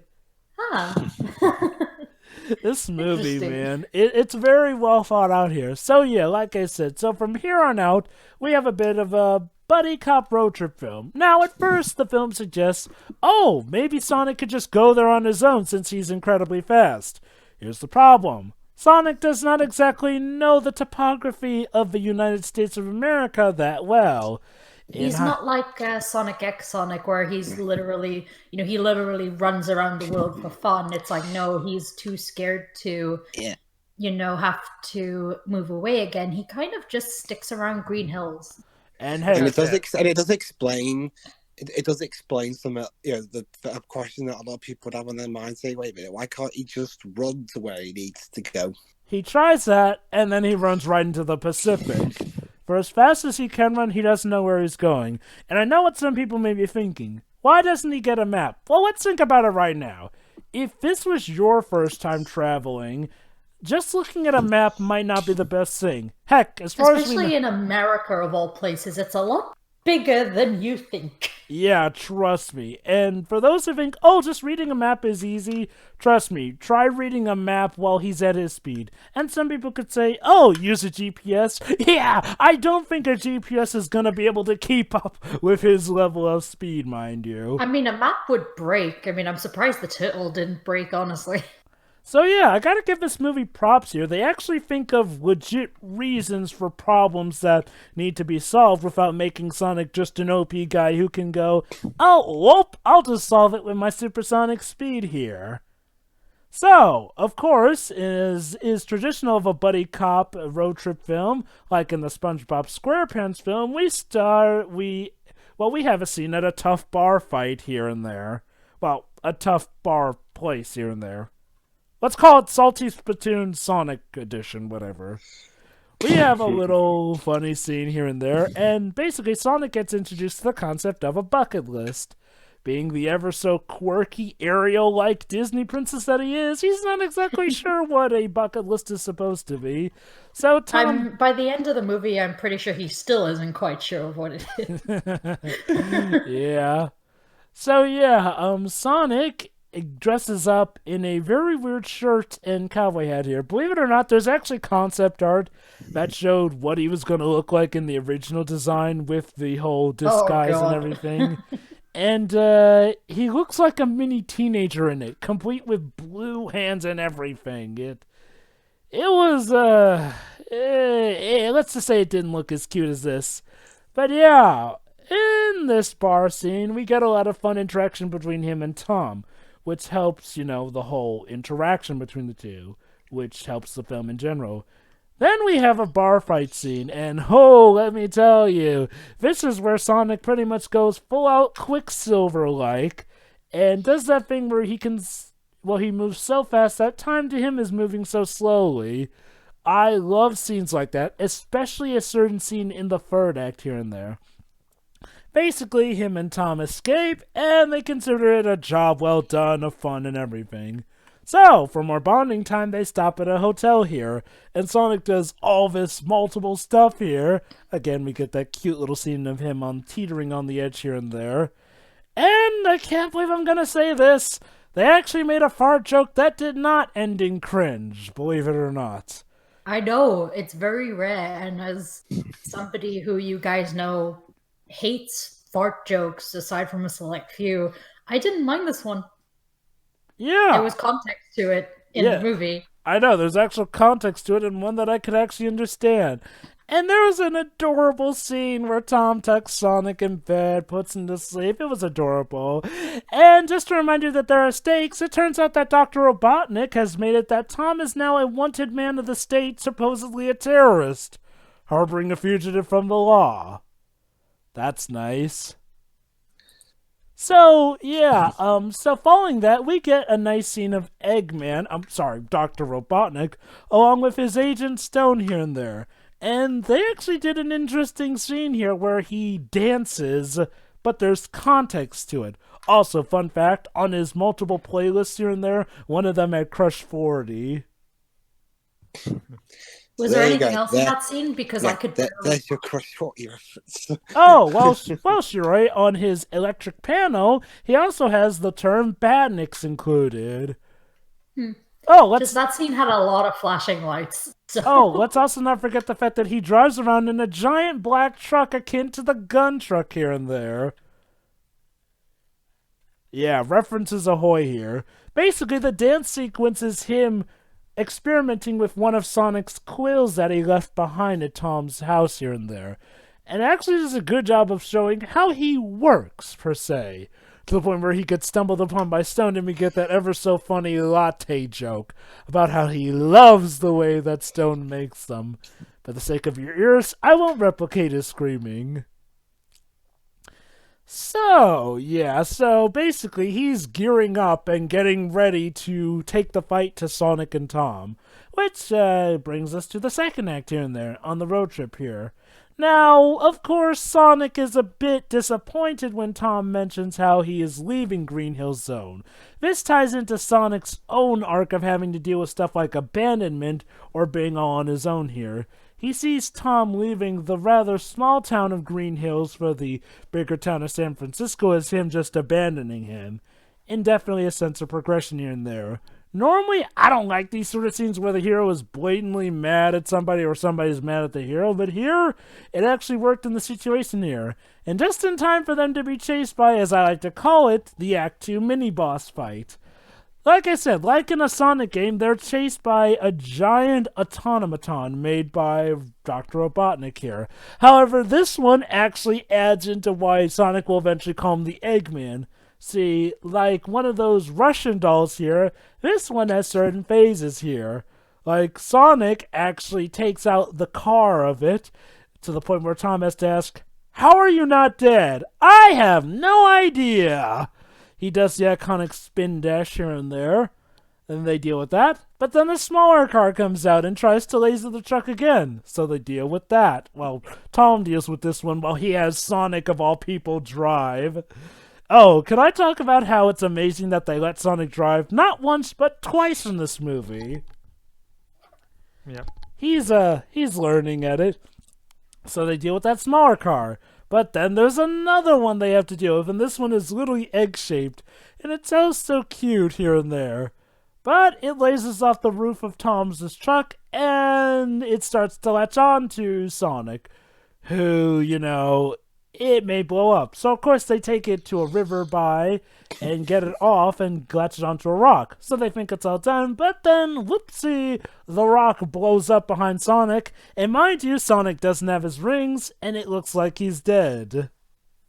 And yeah, this is like one of those moments that me and Pedro pointed out, Shiroi, how when you get down to it, whenever Sonic would take a big hit with the rings, they'd come all spilling out like it.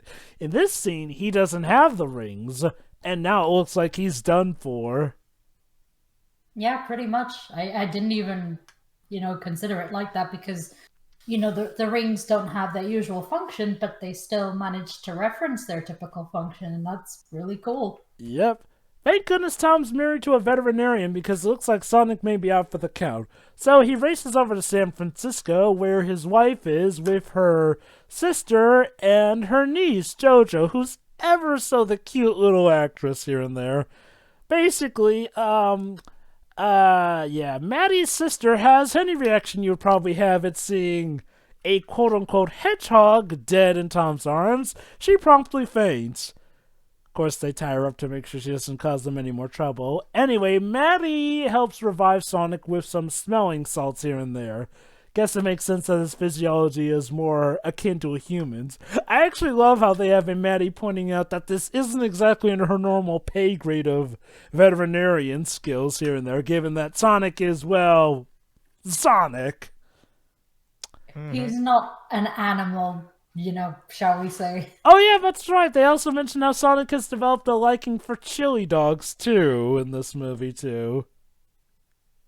Cute. Anyway, so Sonic gets revived, and while Tom and Maddie have a chat here and there, we have one of the most wholesome scenes in this movie. I know. Sonic getting his shoes from JoJo.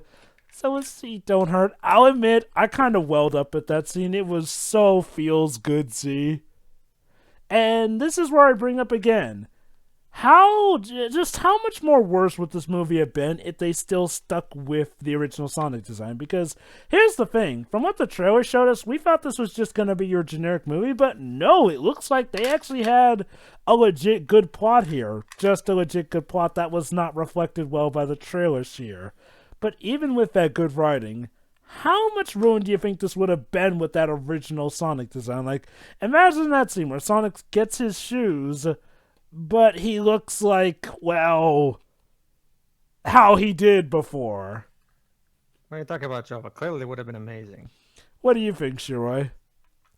Like, that whole scene was just adorable. How do you think it would have gone out with the original Sonic design? Well, for a start, we would have to have seen his feet. Oh, God. And honestly, no. I gotta say, we came the closest to seeing Sonic's feet that we ever have thanks to Dr. Robotnik's technology, which literally shows us the soles of Sonic's feet. Like, am I the one who felt like we were getting into somewhat forbidden territory here with this film? But yeah, it's like the whole scene with the little girl was just really sweet. It really was, and her name's JoJo, by the way. I hope she returns for the sequel. She was just so adorable. She even does the whole gotta go fast thing at some point. It's just so cute. Oh my gosh. See, you call that cute, but I could only laugh at that because I got into this very, very brief tangent. I got into this franchise when I was about 10 or 11 years old. Huh. And considering how much of a fanatic I was, that whole scene and the way her mother was just sitting there in the middle of the room, I'm pretty sure that was life for my mother. Wow. For a good few years of my early teens. Yeah, this movie really speaks to the inner kids in us all, doesn't it? Yes, it does. Like, that scene felt like a personal attack. But yes. What did you think, Pedro? Oh, it was really cute. I really like. Again, nothing about this movie feels like a cash grab. Like it always felt like an honest effort was made to make a good movie. I still don't personally I still don't like my personal preferred way of making a Sonic movie, but for what we have here, this is pretty good. So, yeah, all well and good. So, let's get to that third act here. So, basically, they have to go and get Sonic's bag of rings, which happens to be at the high point of one of the tallest buildings in San Francisco here. Once again, they let Sonic drive to the place, again, showcasing how his and Tom's relationship is developing here. And then we get the infamous baby in the bag joke. But what's this? It's actually funny now. Pedro, why don't you mention how it's actually funny this time as opposed to how it was portrayed in the first trailer? Well, here's the thing about that joke. I never really minded that joke, even in the original trailer, to be honest. Like, because I could, I mean, I'm usually I don't mind raunchy humor. Oh, yeah, a lot of people apparently hated that joke originally for some reason. Oh, I didn't hate it. It was just more so, why? It's creepy. But yeah, go ahead, Pedro. But well, it also what doesn't help is that they show that scene with zero context of why it's even happening, because the humor is all about context, and that fart joke comment that Shiro was making. If you that cuts that's a joke that should not have been shown in the trailers because it doesn't work without the context. Like, and that's why people hated it. Again, like I've said, and okay, I wanted to. I'm sorry, I'm gonna have to go on a rant. Like, can I talk about how fucking horrible the marketing of this movie was? It got better between like the second trailer and whatnot, but yeah, it was very bad for the majority of its duration. Like, it's more so the fact that the trailers didn't do a good enough job in conveying the soul of the movie, and and I mean, the only real piece of marketing that I liked was the final Japanese poster, which really check out the most recent Japanese poster. You should Google should help you. That poster is by far the most accurate piece of marketing that the movie has gotten, and that's the problem. Like, the marketing was terrible for the movie. Not just the first trailer, I'll argue even the second trailer didn't do a good job showing what the movie actually was. Oh yeah. Like I said, people at the point of the second trailer, people still had the mentality that it might just be at best a generic film. Like, again, if there's one thing I'm glad with how Jeff Fowler and company handled it, while they did definitely change the look of Sonic, they made sure to still stick to their guns on the story because they knew what they had was actually good, and they didn't change it up completely to what fans, would have wanted because, if they just given fans exactly all that they wanted, we might not have gotten some of this new stuff, like the character study of Sonic being all on his own. Like, that's definitely not something any fan was asking for. So, again, props to this movie for showcasing what's good when you do the compromising route here and there. Heck, this movie is sort of becoming a beacon for that stuff. But I'll talk more about that after we get to the end of this story synopsis here.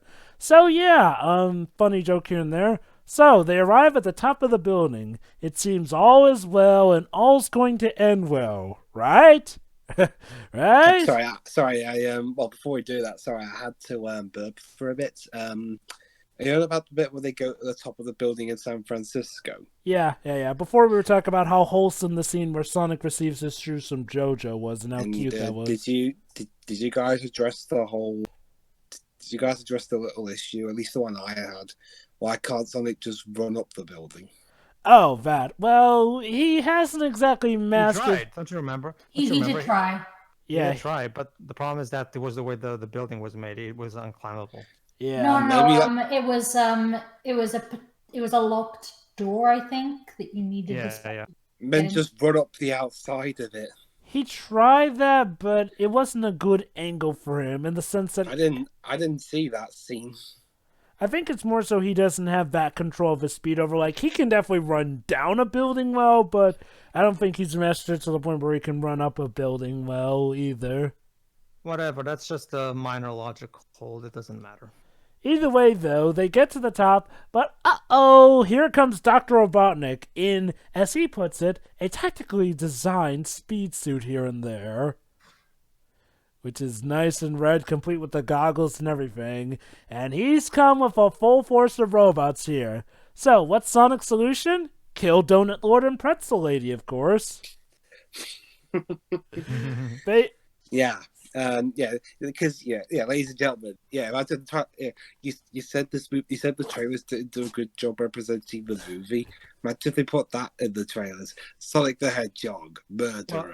Well, yeah, it actually did show up briefly. Like if you check the original trailer, we do get a brief glimpse of them falling into the giant ring, and you even see the barn in the background. Like it's like a quarter of a second, but it is there technically. It's just, again, it's shown without context and doesn't tell us anything. Basically, he pushes Tom and Maddie off the edge of the roof, and we get what is, in my opinion, the best line from Dr. Robotnik in this movie. I wasn't expecting it. But then again, I was expecting not to expect something today, so it doesn't count. Yeah, Dr. Robotnik, as I've said before, is a big egomaniac in this movie. Going back a bit, his origin story is quite interesting. He started off as a nerd who got picked on by bullies. So, instead of just telling the principal, he took matters into his own hands to the point where said bully ended up having to eat his food through a straw for a few years. How was he not expelled? He probably found a way to do it ever so discreetly, with robots here. Maybe he threatened the teachers. Oh, by the way, I made a machine that could find out your juiciest secrets, and I know what you do at night. Another bit I love is how he goes on about how he's an orphan. He goes, "While you were spitting up formula to Tom, I was making formulas." And then Tom goes, "Actually, I was breastfed." Oh. Way to just rub it into my orphan face, huh? It's like, he's one of those... That was... Wow. He's like one of those guys who oh, don't go assuming things about me. Now allow me to assume everything about you, random stranger. There's more like it. Oh, it's like, oh, now I'm going to make you feel like shit. Pretty much. And I was an orphan, you asshole. Pretty much, he does not like failure. And the more he fails, the crazier he gets in wanting revenge. And Lord knows he is pretty crazy by this point, but not as craziest here. So, Sonic once again uses his ability of super speed. Funnily enough, they seem to have removed the line about him taking 1,000 steps that day. Guess that makes sense since he wasn't even wearing a pedometer last I checked for that original first trailer here. Now here's where an interesting spin on things comes. Sonic uses his Quicksilver-esque speed to, get rid of all the missiles and robots here. However, here's where the fight takes an interesting turn here. Robotnik reveals that he has Sonic's quill still attached to his machinery with his new flying machine here. And when he presses it, he is actually able to keep up with Sonic and even get into the speed zone along with him. So now it's not just a one-sided fight between Sonic and Dr. Robotnik, but now a full-on chase here. And that's how we end up where the movie began. Yeah, and I'll give it this. It's another case of a media-esque rest film that I actually ending up enjoying. Kudos to them. I thought it was a bit better done than the one in Harley Quinn. Oh yeah. See what helped? I mean, Birds of Prey. Oh yeah. See what? That one was bad for different reasons. See what helps in this one is that this one doesn't spoil the outcome of said film. It's like he's like, so how's the story end? Well, I'd like to see how, and then we resume the chase here, as opposed to giving a good idea of how the outcome will actually come. So, we go on a merry chase across the world, and Robotnik probably causes quite a few casualties along the way. Let's see, they go to Paris, France. I don't think they went to London. No. Nah. But they do go to China and ancient Egypt, until finally the chase ends once again in Green Hills, where Robotnik actually has Sonic cornered for a bit here and there. Of course, we get the speech about protecting friends here and there, but then it seems like Sonic is once again wiped out by Dr. Robotnik, and once again we have that iconic shot of his rings all scattering here and there.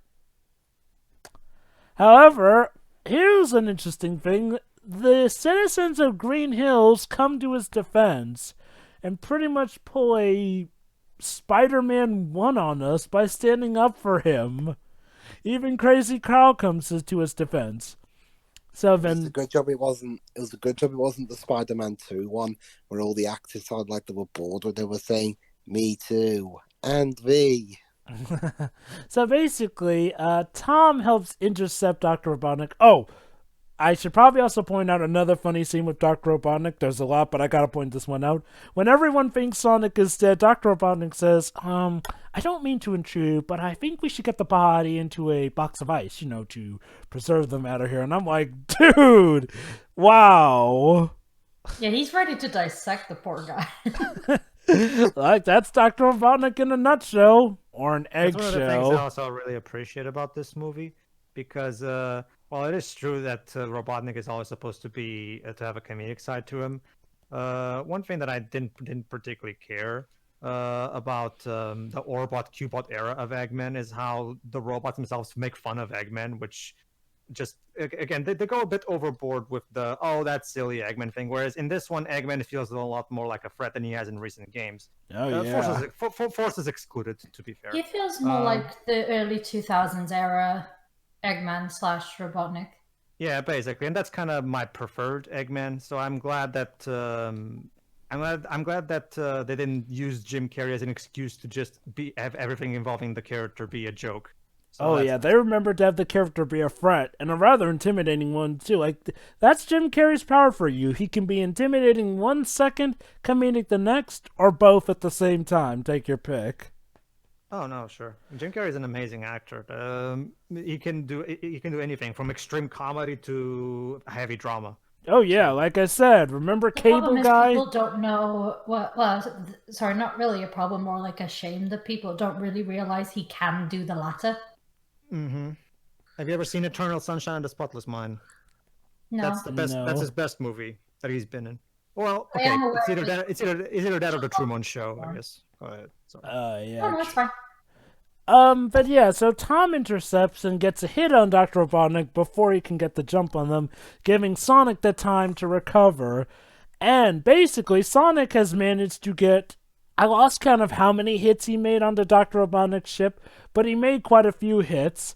So, in typical game fashion, when Sonic powers up, he hits Dr. Robotnik's ship, and it pretty much blows up. Again, like in the games here, after he gets a few number of hits on it too. Again, I'll admit, fan me was just geeking out here and there. So, what's the best way to get rid of Robotnik? Send him to the Mushroom Hill Zone in exile. Basically, Sonic doesn't have to leave, but Robotnik can. And leave he does as Sonic sends him and the remnants of his ship flying through that portal, never to be heard from ever again. Ever. Oh, unless they make a sequel. So, yeah. So Sonic saves the day with the help of Tom, and unlike something like E.T., he actually can live with the town, who are okay with the blue hedgehog, blue blur. Now. So yeah, basically, the next scene is essentially, might as well bring this up here. Yeah, the next scene is the government official. It's to be believed that Tom was pardoned, but I can see why that would be the case here. See, as far as the U.S. government is concerned, Robotnik did cause a lot of casualties, not just in San Francisco, but all across the world, and he pretty much ousted himself as a psychotic, well, maybe not criminal, but a psychotic mad scientist or whatnot, who was trying to kill innocent people here and there, so it sounds like Green Hills is being given the payroll to keep quiet. And what is the payroll in particular given to Tom and his wife, Maddie? A gift card for Olive Gardens. Of course it's Olive Garden. Well, don't you know, Sheree, at Olive Gardens, you're always family. Yeah, that's my thing with product placement sometimes. When, this is a film meant for global release, but here in the UK, There is no such thing as Olive Garden. Oh God, you guys are missing out here. Have you tried their endless pasta bowl? It is amazing. I just said there is no Olive Well, Garden. I have been so to there America, is no. and I don't think I ever went to an Olive Garden. I've been to Orlando. I never saw an Olive Garden. Really? There should be one down there. Well, then again, it depends on where you went there. Anyway, though, I'll just say this. That paycheck from Olive Gardens must have been sweet. Also, I love how Sonic mentions that he hates mushrooms. I see they're setting There's up... a Mario joke in there somewhere. They're totally setting up for that Super Smash Brothers initiative. I can feel it. Well, that's the thing, Joe. They have to get Universal and Paramount and Warner Brothers to agree. Well, that's not going to happen, is it? Who knows? Maybe. Wouldn't that be interesting? Warner Brothers to combat Disney and their MCU initiative develops the Super Smash Brothers initiative with all these other studios. But I digress. And Disney still wins. But I digress. Anyway, so yeah, basically, Sonic tries to go back to his cave, but it turns out that Tom and Maddie brought all his stuff here, and he can live at their house there too. Nice. Considering the rest of the movie, that was just a really nice payoff, and I was like smiling just throughout that. Me too, yeah. So yeah, it seems like everything is hunky-dory. But after that comes the best scene in the movie. Mushroom Hill. Okay, so I kept calling Eggman. it the Mushroom Kingdom. Yeah, so Eggman has gone a little crazy, but don't worry, he's still totally sane. Allow me, Jova. Go on. My grasp of sanity remains absolute. Isn't that right, Agent Stone? He says as he talks to a rock and shaves his head bald. Why don't you get a head start? Do some reconnaissance. Reconnaissance. That was funny. Come on. Oh. You want to know what's even better? The walk he was doing when he was walking like a robot, he was mimicking the walk of a Death Egg robot from Sonic 2. He was making noises like it too. Yeah, those are the classic Jim Carrey noises. Have you ever seen the Ace Ventura movies? Only bits of them. Oh, you have to watch them. They're hilarious. Like it's Jim Carrey at his very best. But yeah, I'll show you at some time. So basically, it's revealed that Dr. Robotnik still has Sonic's clue. And, well, he's got some plans for when he gets back.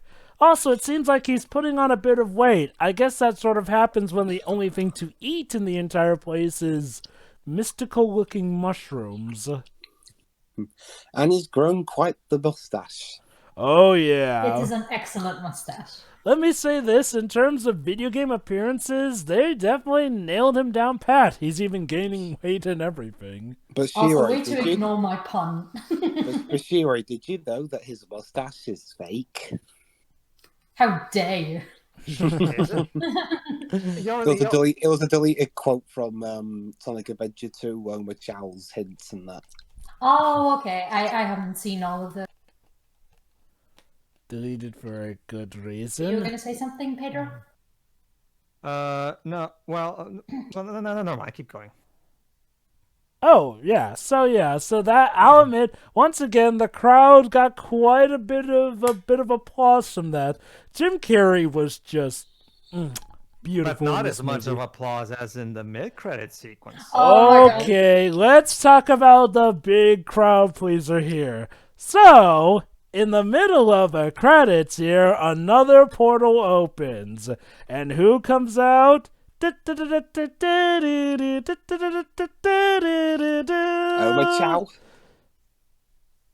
No. Yeah, that's the sound. Yes. That's the music you hear in Over Chow edition.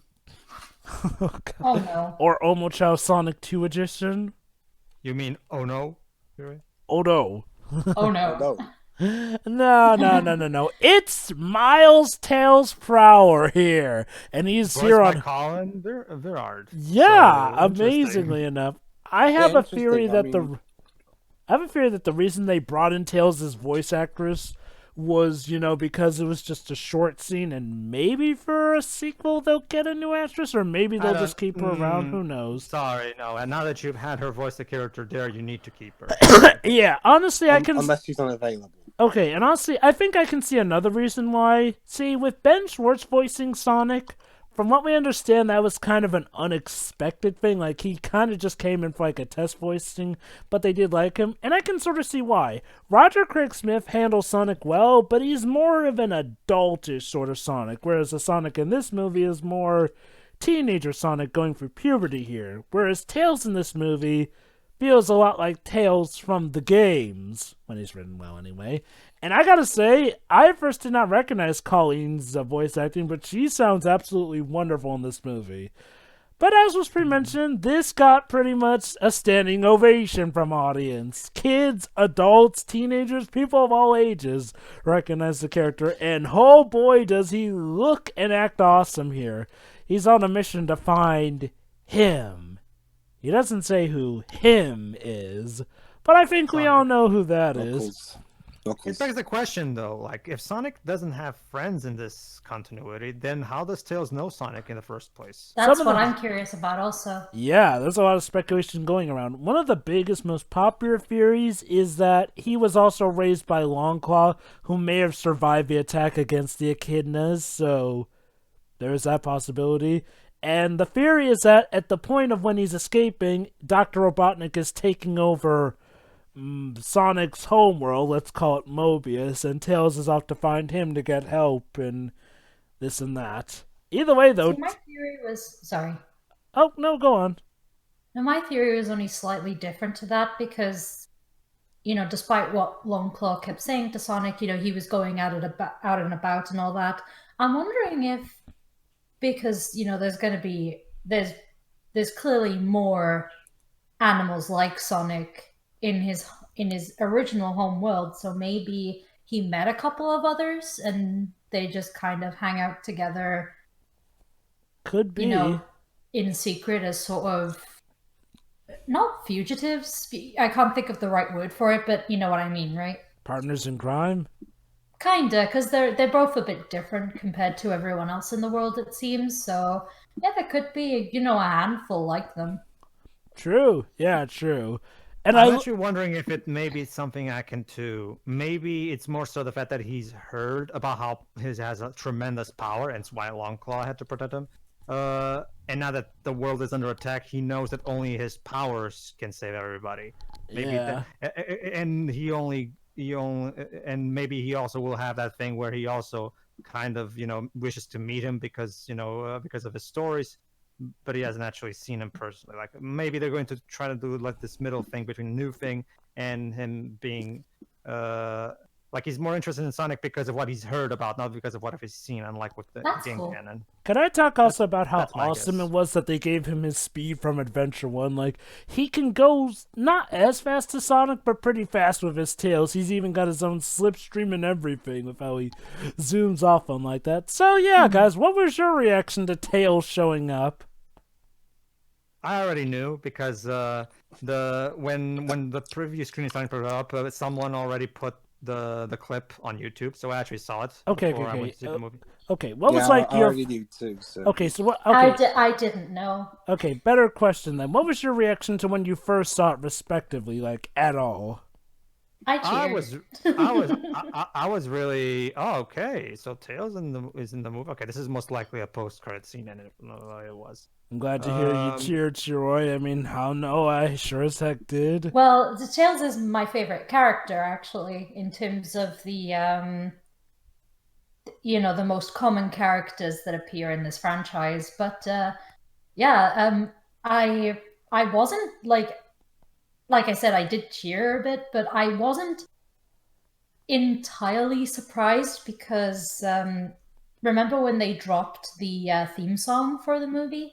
Friends. That played during the credits. Tails is mentioned in the song, so a lot of people were like, huh, if Tails isn't in this movie, why is he mentioned in the theme song?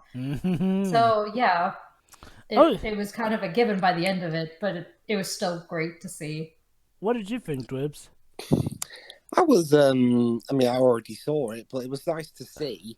But again, you know, it's one of those parts that made me think, okay, so I dread to think what he would have looked like pre-redesign. I know. I was thinking that too. I'm wondering if they redesigned him well, as well as Sonic. Well, let's not forget when it came to the echidnas. Apparently, originally they were supposed to be lizard men. Hey Paramount, since you're on the since you show that you listen to fans, how about releasing that Sonic cut? Might as well for the sake of morbid curiosity. You gotta wonder, like, would it legit make them more money at this point? It'll be. Oh, I think it will. It'll be like a Blu-ray bonus or something. Like it would be like, hey guys, want to see for yourself how terrible this would have looked just for shits and giggles? Here. Yeah, no, I think that would actually make a ton of money for like the home video release. They would have advertised, hey guys, and aside from watching the good version of this thing, by all means, here's the get drunk with friends and have a blast version of the movie. I'd like to see a professional commentary on that one, you know, extras and things. It's like, that'd be great. Yeah, I legit gotta know, what would Tails have looked like in this art style? Oh god. I mean, that'd be something. Yeah. Who could? In fact, yeah, here in Britain we have something where scary things make us hide behind the sofa. Imagine if we did that, it'd probably be who can make people hide behind the sofa more, the Daleks or Sonic's old design? Oh, that is a legit good question. Oh, wow. So, yeah, that brings the movie to a close. I'll just say this, the song Speed Me Up is growing up on me. I'm thinking part of that may have had to do with how, they Wreck-It Ralph the credits for this. I loved that. Seeing, like, pixelated Jim Carrey in the little Egg-O-Matic is, like, that was great. Yeah. So, yeah, that's the movie in a nutshell, or should I say an eggshell. Yeah, I would still say, my final thoughts are incredibly quick. I would still say that the movie was pretty good. However, I will say that I think that Detective Pikachu just holds a slight edge over it for two reasons. One, I found the humor in Detective Pikachu more consistent. I found that, I think that whereas the humor in Sonic was hit and miss for me, Detective Pikachu was more consistent with the good jokes. Whereas, not to mention, for as well executed as the story is, it's still technically a very cliche story. And I thought that the story that the Pikachu was more inspired. But aside from that, this is still a pretty good movie anyway.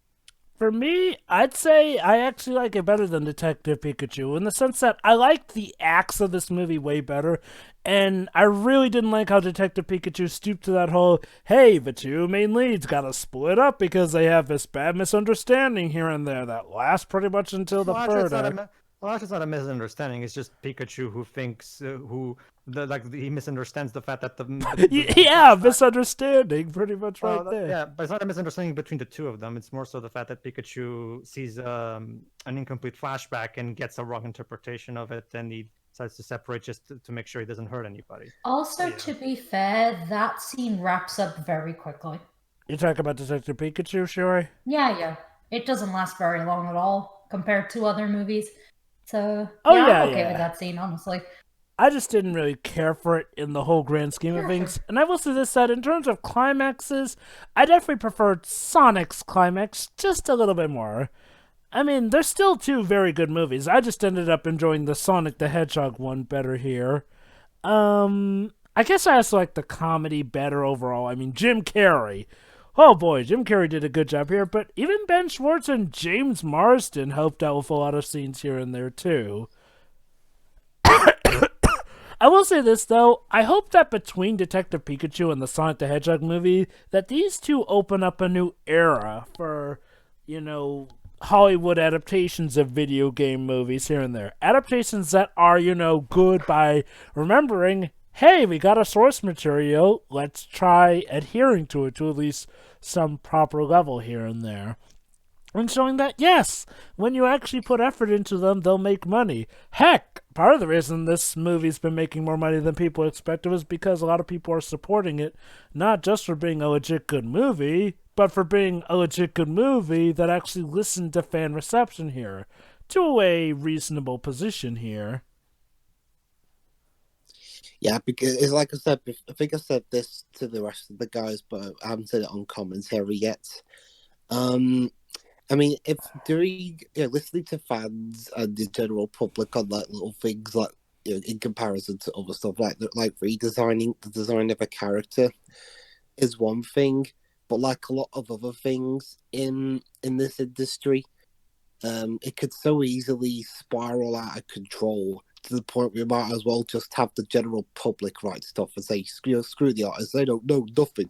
This random schmo knows how to write better. I don't think it applies here because the design was genuinely bad. I know that's what I meant. It's just sometimes these things get out of control, you know. Yeah, what helps here is like, well, they. What I was trying to more to say is that okay, yeah, this was a case where pretty much everybody mostly agrees, but that's the thing, Shiro. It opens the door for things that are as unanimous as Sonic. I guess. Yeah, they could end up having the whole plot rewritten next. Like, for example, look at me, Shiro. If I was the fan in control of the Sonic movie, this movie wouldn't even been exactly. If I was the one in control, this movie would have been a CGI animated film by Mars. Like picture the Sonic Unleashed opening, but like a whole movie like that. That's how I would have make it. But although, and also on the box office side of things, at least from what I can tell, unless you're a Disney Pixar movie, or to a slightly lesser extent DreamWorks, and to an even lesser extent Warner Brothers project depending, making a CGI animated movie is no guarantee of box office success. That's what the big studios look at. I don't really care about that. I only care about the quality. Anyway, the point here is like, I mean, they didn't compromise on. Okay, they didn't go back on everything just because fans wanted this or that. They changed what needed to be changed, and that was definitely the design here. They still kept the story they had, which turned out to be good, despite what trailers seem to suggest. They still kept the live-action setting, which I'll admit I do prefer and I am happy with. So yeah, overall though, in terms, they combined what fans wanted with what they wanted, and lo and behold, it worked out well. And that's pretty much the story of how this movie went from being what was looking to be... I don't think even the term clown does the hate justice. Yeah. It also has to do that there was a lot of people who weren't even interested in the movie, period. But they went to see it just for the purpose of supporting the fact that this was a case of Hollywood actually, not being dicks about this thing. Yeah. People really appreciated the change. Matt from Feedback Theater wasn't interested in the movie at first, but he went to support the practice, but he ended up really enjoying the movie a lot. So. Yeah. That's a really good thing about this movie doing that here. It's like, and I'm just so proud that this movie could have easily have just been your typical bring the whole family so we can make money sort of blockbuster, but no, there was actually legit heart put into it. Like, I haven't even mentioned all the references in this movie, because if I did, we'd be here all day. And they did it in such cute and clever ways here. And man, it went from being something that people dreaded to now something that people are saying, I can't wait for the sequel of. It is amazing. I'm just going to say it. Sonic Mania aside, this is the most soulful Sonic-related product we've had in years. And I'm also going to be honest, I'm much more looking forward to the sequel to this thing than whatever Sonic team is making next, because I have no faith in Sonic. No. I'm inclined to agree, honestly. If Sonic Team's even making the new game, from what I've heard. Well, and besides, they're busy with other stuff at the minute. Oh yeah, Sakura Wars. Yeah, well, there you go. There's one thing some people wanted for Sonic Team to do other stuff. Something other than Sonic, yeah. But now when can me and Jova get our nights free, though? I really do hope we get that. When can we get Choo Choo Rocket back on mobile or whatever? That too. I know they're not from the same. I know they're not from the same company, but in terms of like long-awaited sequels to things, you guys can have that stuff for like until you guys can have that stuff when I get another Ridge Racer game. Ridge Racer. Oh, probably should mention here. Yeah. people are wondering if they're also starting up a Sega cinematic universe since, oh my god, this movie starts off with such a great homage to Sega, complete with showing all of these Sega properties inside the Sega logo. They had their own Marvel/DC like opening.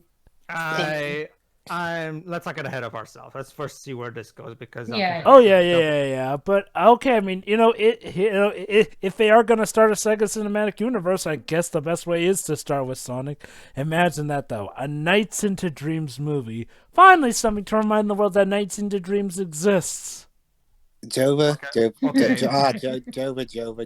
We all know where the money in the next Sega-related movie lies. Yakuza. Oh god, a Football Manager movie. Well, I mean, why not? I mean, well, then again, they don't have the anonymous manager guy as the cover guy anymore. I don't know. Though, so I don't know, Dribs. I'm not really seeing Football Manager. It doesn't really have potential for story there. Don't you see, Pedro? Of course it does. Just have the manager do his daily struggles at trying to keep the team together. He keeps getting sacked, and then he just decides to randomly retire out of nowhere.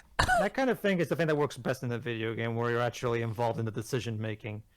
Anyway, go ahead. But yeah, this movie was just such a delight. Like, I mean, not just actually seeing it, but the entire journey that this movie has had. It's like one of the best underdog stories you could ever think of. You could literally make a movie out of the making of this movie. How this movie went from being the terror of the video game film industry to being the herald of it. There will be YouTube documentaries, I'm sure. Oh yeah, there definitely will be. Heck, there already is like some 10-minute mini docs here and there, but yeah, full out, bits about what happened here is great. And I just gotta say here, I never thought I would see the day and age when a Sonic movie got better reception from the fans than a Star Wars movie, but here we are. I mean, what is this timeline? I mean, something Sonic it got a better reception than the last time Mario tried it. Yeah. Okay. So let's compare Sonic's movie career to Mario's movie career. Let's see. Sonic has the 1996 OVA compared to Mario's animated Japanese movie that not many people recognize or remember. Sonic got a cameo in Wreck-It Ralph, whereas Mario got a cameo in, God help him, Pixels, the Adam Sandler movie. He did get a mention in Wreck-It Ralph, though. Yeah, he did. I really love in particular his moment in Ralph Breaks the Internet where the book club moment, or while Ralph is pretending to know Dostoevsky. It's like, I do, and I do you think the narrator was doing this, Ralph? And he's like, I do, and I don't. And Sonic's like, you do, and you don't. Duality. That's very deep, Ralph. Yeah, again, Sonic in a book club, that's amazing. So yeah, Sonic can boast that he has better movie cameos, and now he can boast that in addition to having a better animated film than Mario, he can also boast that he has a better live-action debut than Mario. And it's funny. Mario was the first ever Hollywood anime. That's actually a very easy explanation for that, but go ahead and finish your argument. Mario was actually the first ever Hollywood live-action adaptation of a video game. And Sonic here is at the other end now. Yeah, the very easy explanation for that, Joe, is that when the Mario movie was made was 1993. Back then, video games were still not in their relative infancy, and the filmmakers at the time didn't grow up playing video games. They didn't play video games, so of course they didn't understand the medium. They didn't understand anything that they were doing. And it shows in a lot of what came out in the 90s. Fast track to 20 odd years later, and now we have a Pokemon Detective Pikachu movie made by Pokemon fans and a Sonic movie made by Sonic fans, because the fans who grew up in the 90s playing the games are now old enough to be filmmakers. That's the basic difference. Hell, I mean, Tyson Hesse is literally now involved with the making, or shall we say, saving of this film. Bear in mind, this is the same guy who some years ago made Hedgehog the Sonic. I'd like that to sink in for people.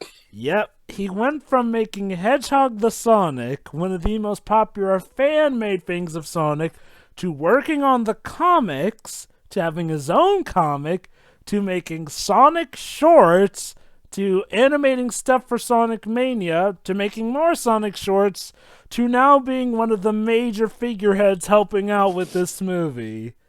Oh, Wow. God, I just had a passing thought. What? Imagine a Sonic 06 version of this world, like where like pre-redesigned Sonic with a realistic Lacey Chabert playing Elise. No. This, well, okay. If they could make the story work, I'm tempted. Just take out the god-awful kiss. Honestly, Joe, but they'd have to completely change everything. Like, first off, not make Elise a boring, useless sack of shit. Yeah.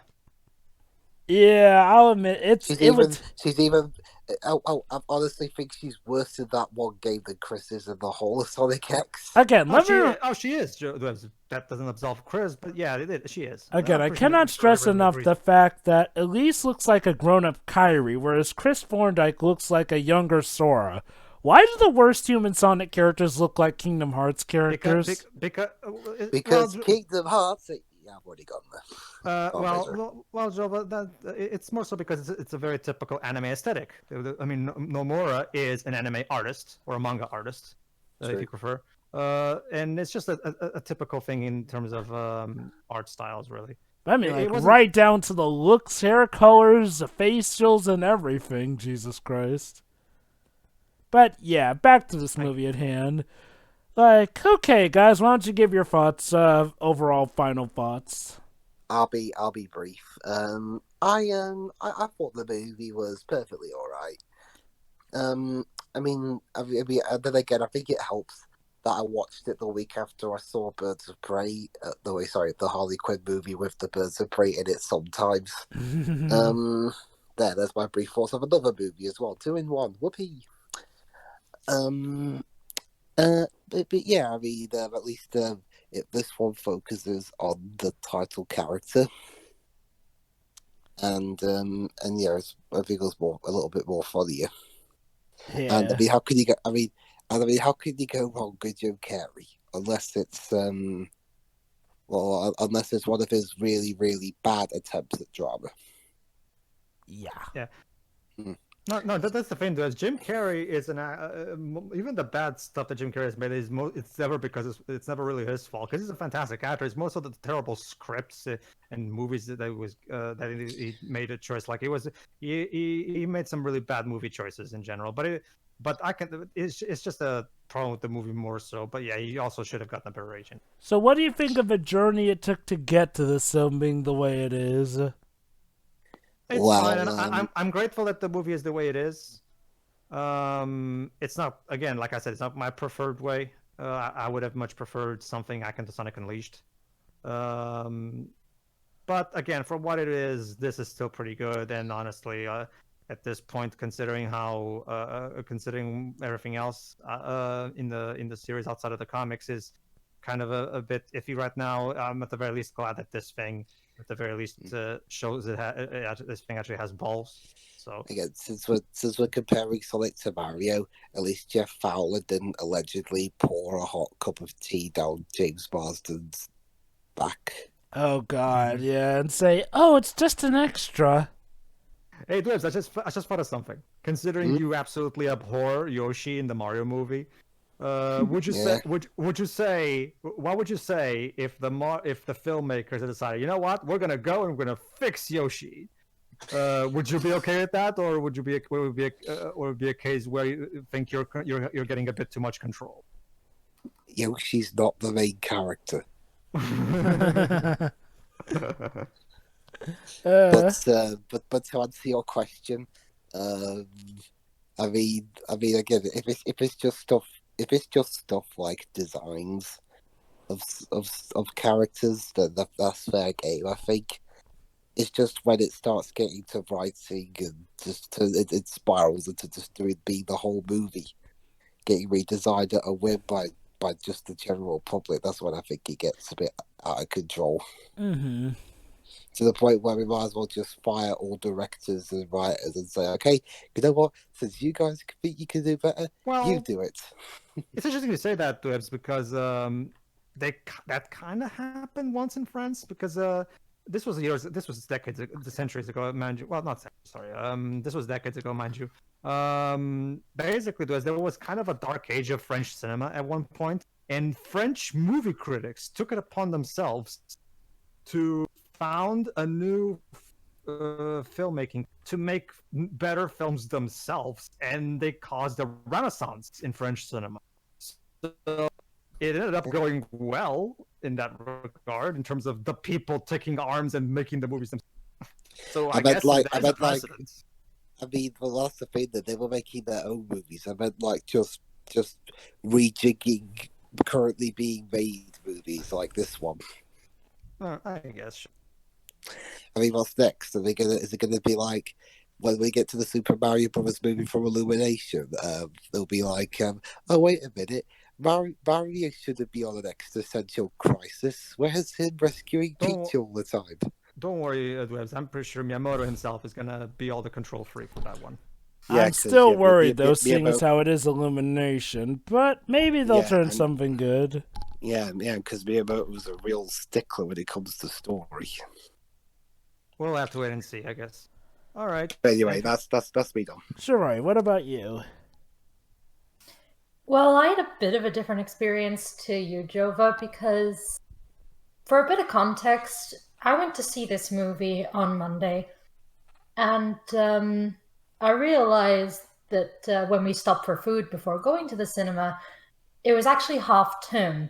If you don't know what that term in America means, it's basically the children are all off school. So we thought, maybe we won't get to see this movie today because it'll be completely full. We left it until about 9 o'clock at night, and we were the only two in the theater. Like, me and Alice were just the only two there, which was kind of interesting, actually, because we actually got to talk about the movie as though we were watching it at home. Nice. So that was fun to just, joke and talk about what was going on the screen. And we both went into the movie thinking it would be a pretty generic movie for the type of story they had, and it was. But like Detective Pikachu, I ended up enjoying it a hell of a lot more than I thought I would.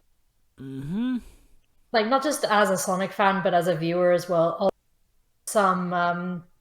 There was some, all the little references and, giving him a liking for, franchises like Speed and Fast and Furious. That was really nice.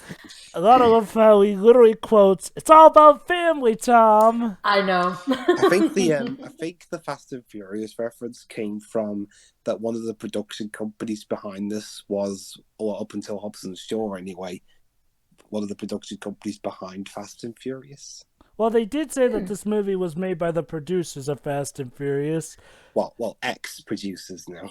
Sonic is also a speedster, and also, it's about him making friends and such, so the whole family quote specifically. Funnily enough, I don't know if they intended for that line to be there for that reason, but there's literally a scene where Sonic asks if The Rock is president yet or something, so... Yeah, there's a potential role if Dwayne Johnson does come by, is rumored. He could be the president. That was one of the jokes that actually fell a bit flat for me, because I did get it, but at the same time, it's like, it didn't make as much sense as the other ones. I guess it's to show that Sonic is very well kept in touch with the media and all that. I guess. Well, all he does is spy on people and watch TV, so... pretty much. But no, this movie was a heck of a lot of fun. It had a lot of heart. We got a bar fight in a Sonic movie. Never thought I'd say that. I do have to say, nobody really... Well, we brought it up, but nobody really mentioned this. Considering how bad the original reveal for the character was for this movie, and considering how, despite the later trailers, people were still unsure of whether they'd see this movie, because, the original design hit people pretty hard, and, people understandably were saying that, just because you change that doesn't make me obligated to see this movie because you shouldn't have made this mistake in the first place. It was very brave of this movie to put in a sequel hook, like a very in-your-face sequel hook. Like, it's amazing it paid off, honestly. Yeah. But it was very bold of them to actually put that in there. But I'll give them this. I feel they earned it. Yeah. But yeah, would have been cool to actually have some more Sonic music in it. I mean, we did get like a slow coffee house remix of Green Hill at the end. Again, it's Sonic in San Francisco. Can you? Are you honestly telling me that I have to tell you what you should put here? Yeah. Yeah, that'll be that's phase 2 of the general public takeover of movie. We start making music choices. Well, that's the thing, But it's though. so bloody obvious. Crush 40 really want to be in the movie. They could be in the sequel.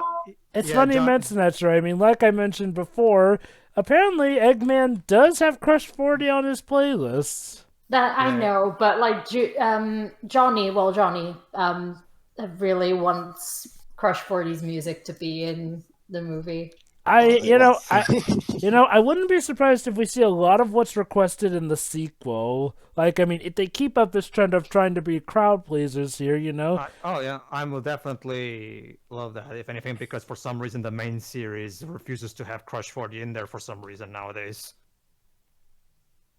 I mean, don't get me wrong, I love the Forces songs, but come on, you bring back vocal songs, but you don't bring back the iconic band that started it all. Well, Team Sonic Racing brought them back. Well, Pedro, that's why I said main series, Joe. Well, Pedro, technically, the bands in Sonic CD started vocal tracks, so... Okay, true, but, I mean, like, the vocal tracks... When you think Sonic vocal tracks, you immediately think the ones from the Adventure era. Well, I would argue that the ones from the Adventure era become more iconic than Sonic Boom, to be honest. Well, I guess to be fair, Sonic Boom definitely does count, but I guess you could say... it does count, it's just that I would argue that the Adventure ones are more iconic. But go ahead. I mean, it doesn't help that CD is not exactly a very popular game, but whatever. Anyway, back to you, Shiroi. But yeah, this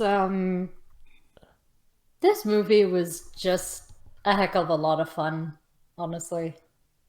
It's I am looking forward to the sequel. Next to Detective Pikachu, I do have a bit of bias towards the Sonic movie, but I feel like Detective Pikachu was a more solid movie. But yeah, that's pretty much it. But I am looking forward to the sequel for this movie now. I'm glad I saw this one as early as I did, because yeah, it's actually very, very good. Mm-hmm. Yeah, all right done. Then, Pedro. Well, I've already technically voiced my thoughts, but sure, I'll expand upon them. Like I said, yeah, this movie has a lot of heart, and again, it's not my ideal take, but for what it is, it's still pretty good. So again, nice to see. I'm really hoping that we spend more time in other dimensions in the sequel, because don't get me wrong, I like what we have here in this one, but at the same time, I mean, what's up with that Echidna tribe after Sonic? Can we expand upon that? I mean, so I really hope that Tails in the Lara Sue Chronicle. Oh, God. Oh yeah. Needless to say, Ken Penders had. That implies that comic actually coming out. Well, actually, I know. Hey, guys, what do you think will come out first? The Lara Sue Chronicles or the DS copies of Mighty Number 9? Oh, that's a good. Which are coming first? Come on. That's a very good question. I don't think even God has an answer to that. There is no math in the world that can figure this one out. But believe it or not, Pedro, Ken Penders is still working on that comic. He shows us a new page every few or so months. But Lord, I thought you were all-knowing. Well, okay, not all. Okay, just because I'm all-knowing, that doesn't mean I know everything. Like, there is a limit to my vastless sense of knowledge, my children. Yeah. I mean, technically, so basically, Jeremy, you're saying that maybe Star Trek V had a point in that he doesn't know everybody's name. Like need of a spaceship. Yeah, maybe. Just maybe. But yeah, okay. I guess if I have to take a legit bet, I'm going to bet that the Laura Sue Chronicles will come out before the 3DS and Vita versions of Mighty Number 9. Well, but again, both consoles are pretty much on the way out now, so... I mean, apparently, according to the last thing we heard from anyone, they are still coming. We promise. And to think, they'll be released under the Level 5 concept name. I mean, that's literally the only reason we actually got some of the stretch goals was because they got proper funding from them. Oh, boy. But yeah, Ken Penders had some choice words to say about this movie.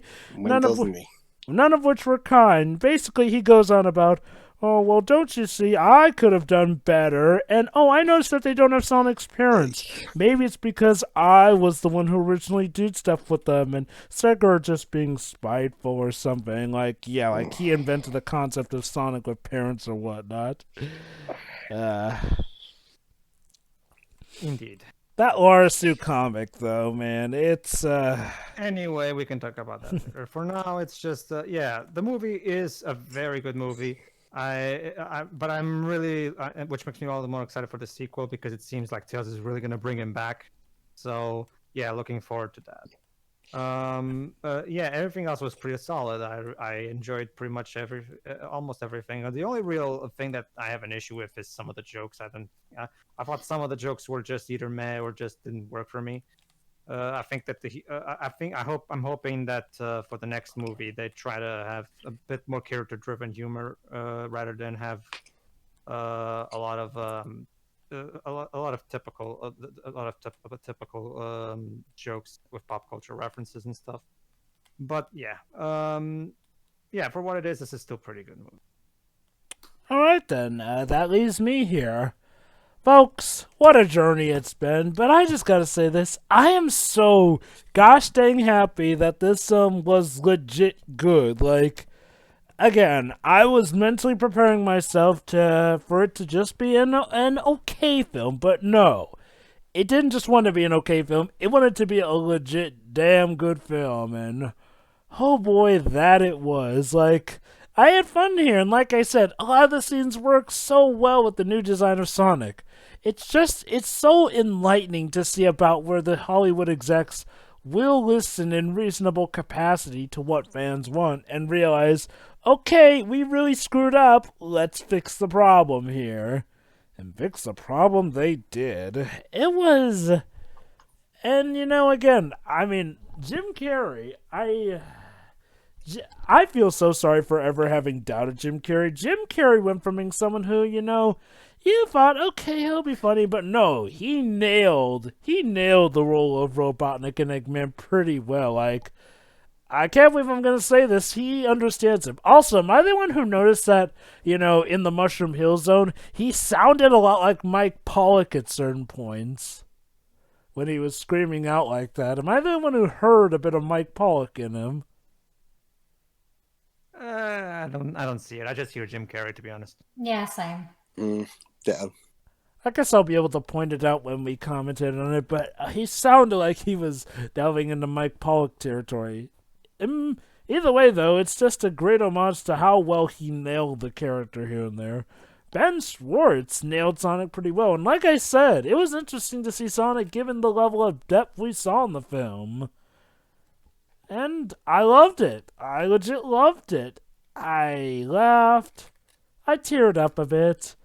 I cheered, applauded, and I had a pretty good theater experience. Despite the theater being rather full, it didn't feel like a bad theater experience. A lot of people there just legit loved it, and, were there to have a good time. I think that's a good thing. This movie knew what it was, but it did the best it could with it for the time being, all things considered here and there. And it does legit feel like a film that's going to learn and get better here. Like, let's not forget, this was Jeff Fowler's directorial debut. Like, the guy really does seem to be well in understanding, and that's one thing I like to see in a director here. One who definitely wants to do good, but doesn't let his ego get in the way of stuff here. So yeah, props to the Sonic movie. It's given us about Yeah, it's given us nearly 3 hours of good stuff to say. That's a goodie there. Here's looking forward to what else comes out of this franchise, and may it continue to live long and prosper. All right. All right, so we'll see you for whenever or if ever they announce a trailer for Sonic 2, the movie. Yep, and please let Dwayne Johnson play The Rock. Please. Dwayne Johnson played the... Well, he already plays the Rock, Jova. I think Play you mean Dwayne Knuckles. Johnson plays Knuckles. Oh, exactly. Dwayne Johnson playing Knuckles. That would be just amazing casting. Yeah, I can definitely see that working really well, actually. So we'll see you then. See you next time. See ya.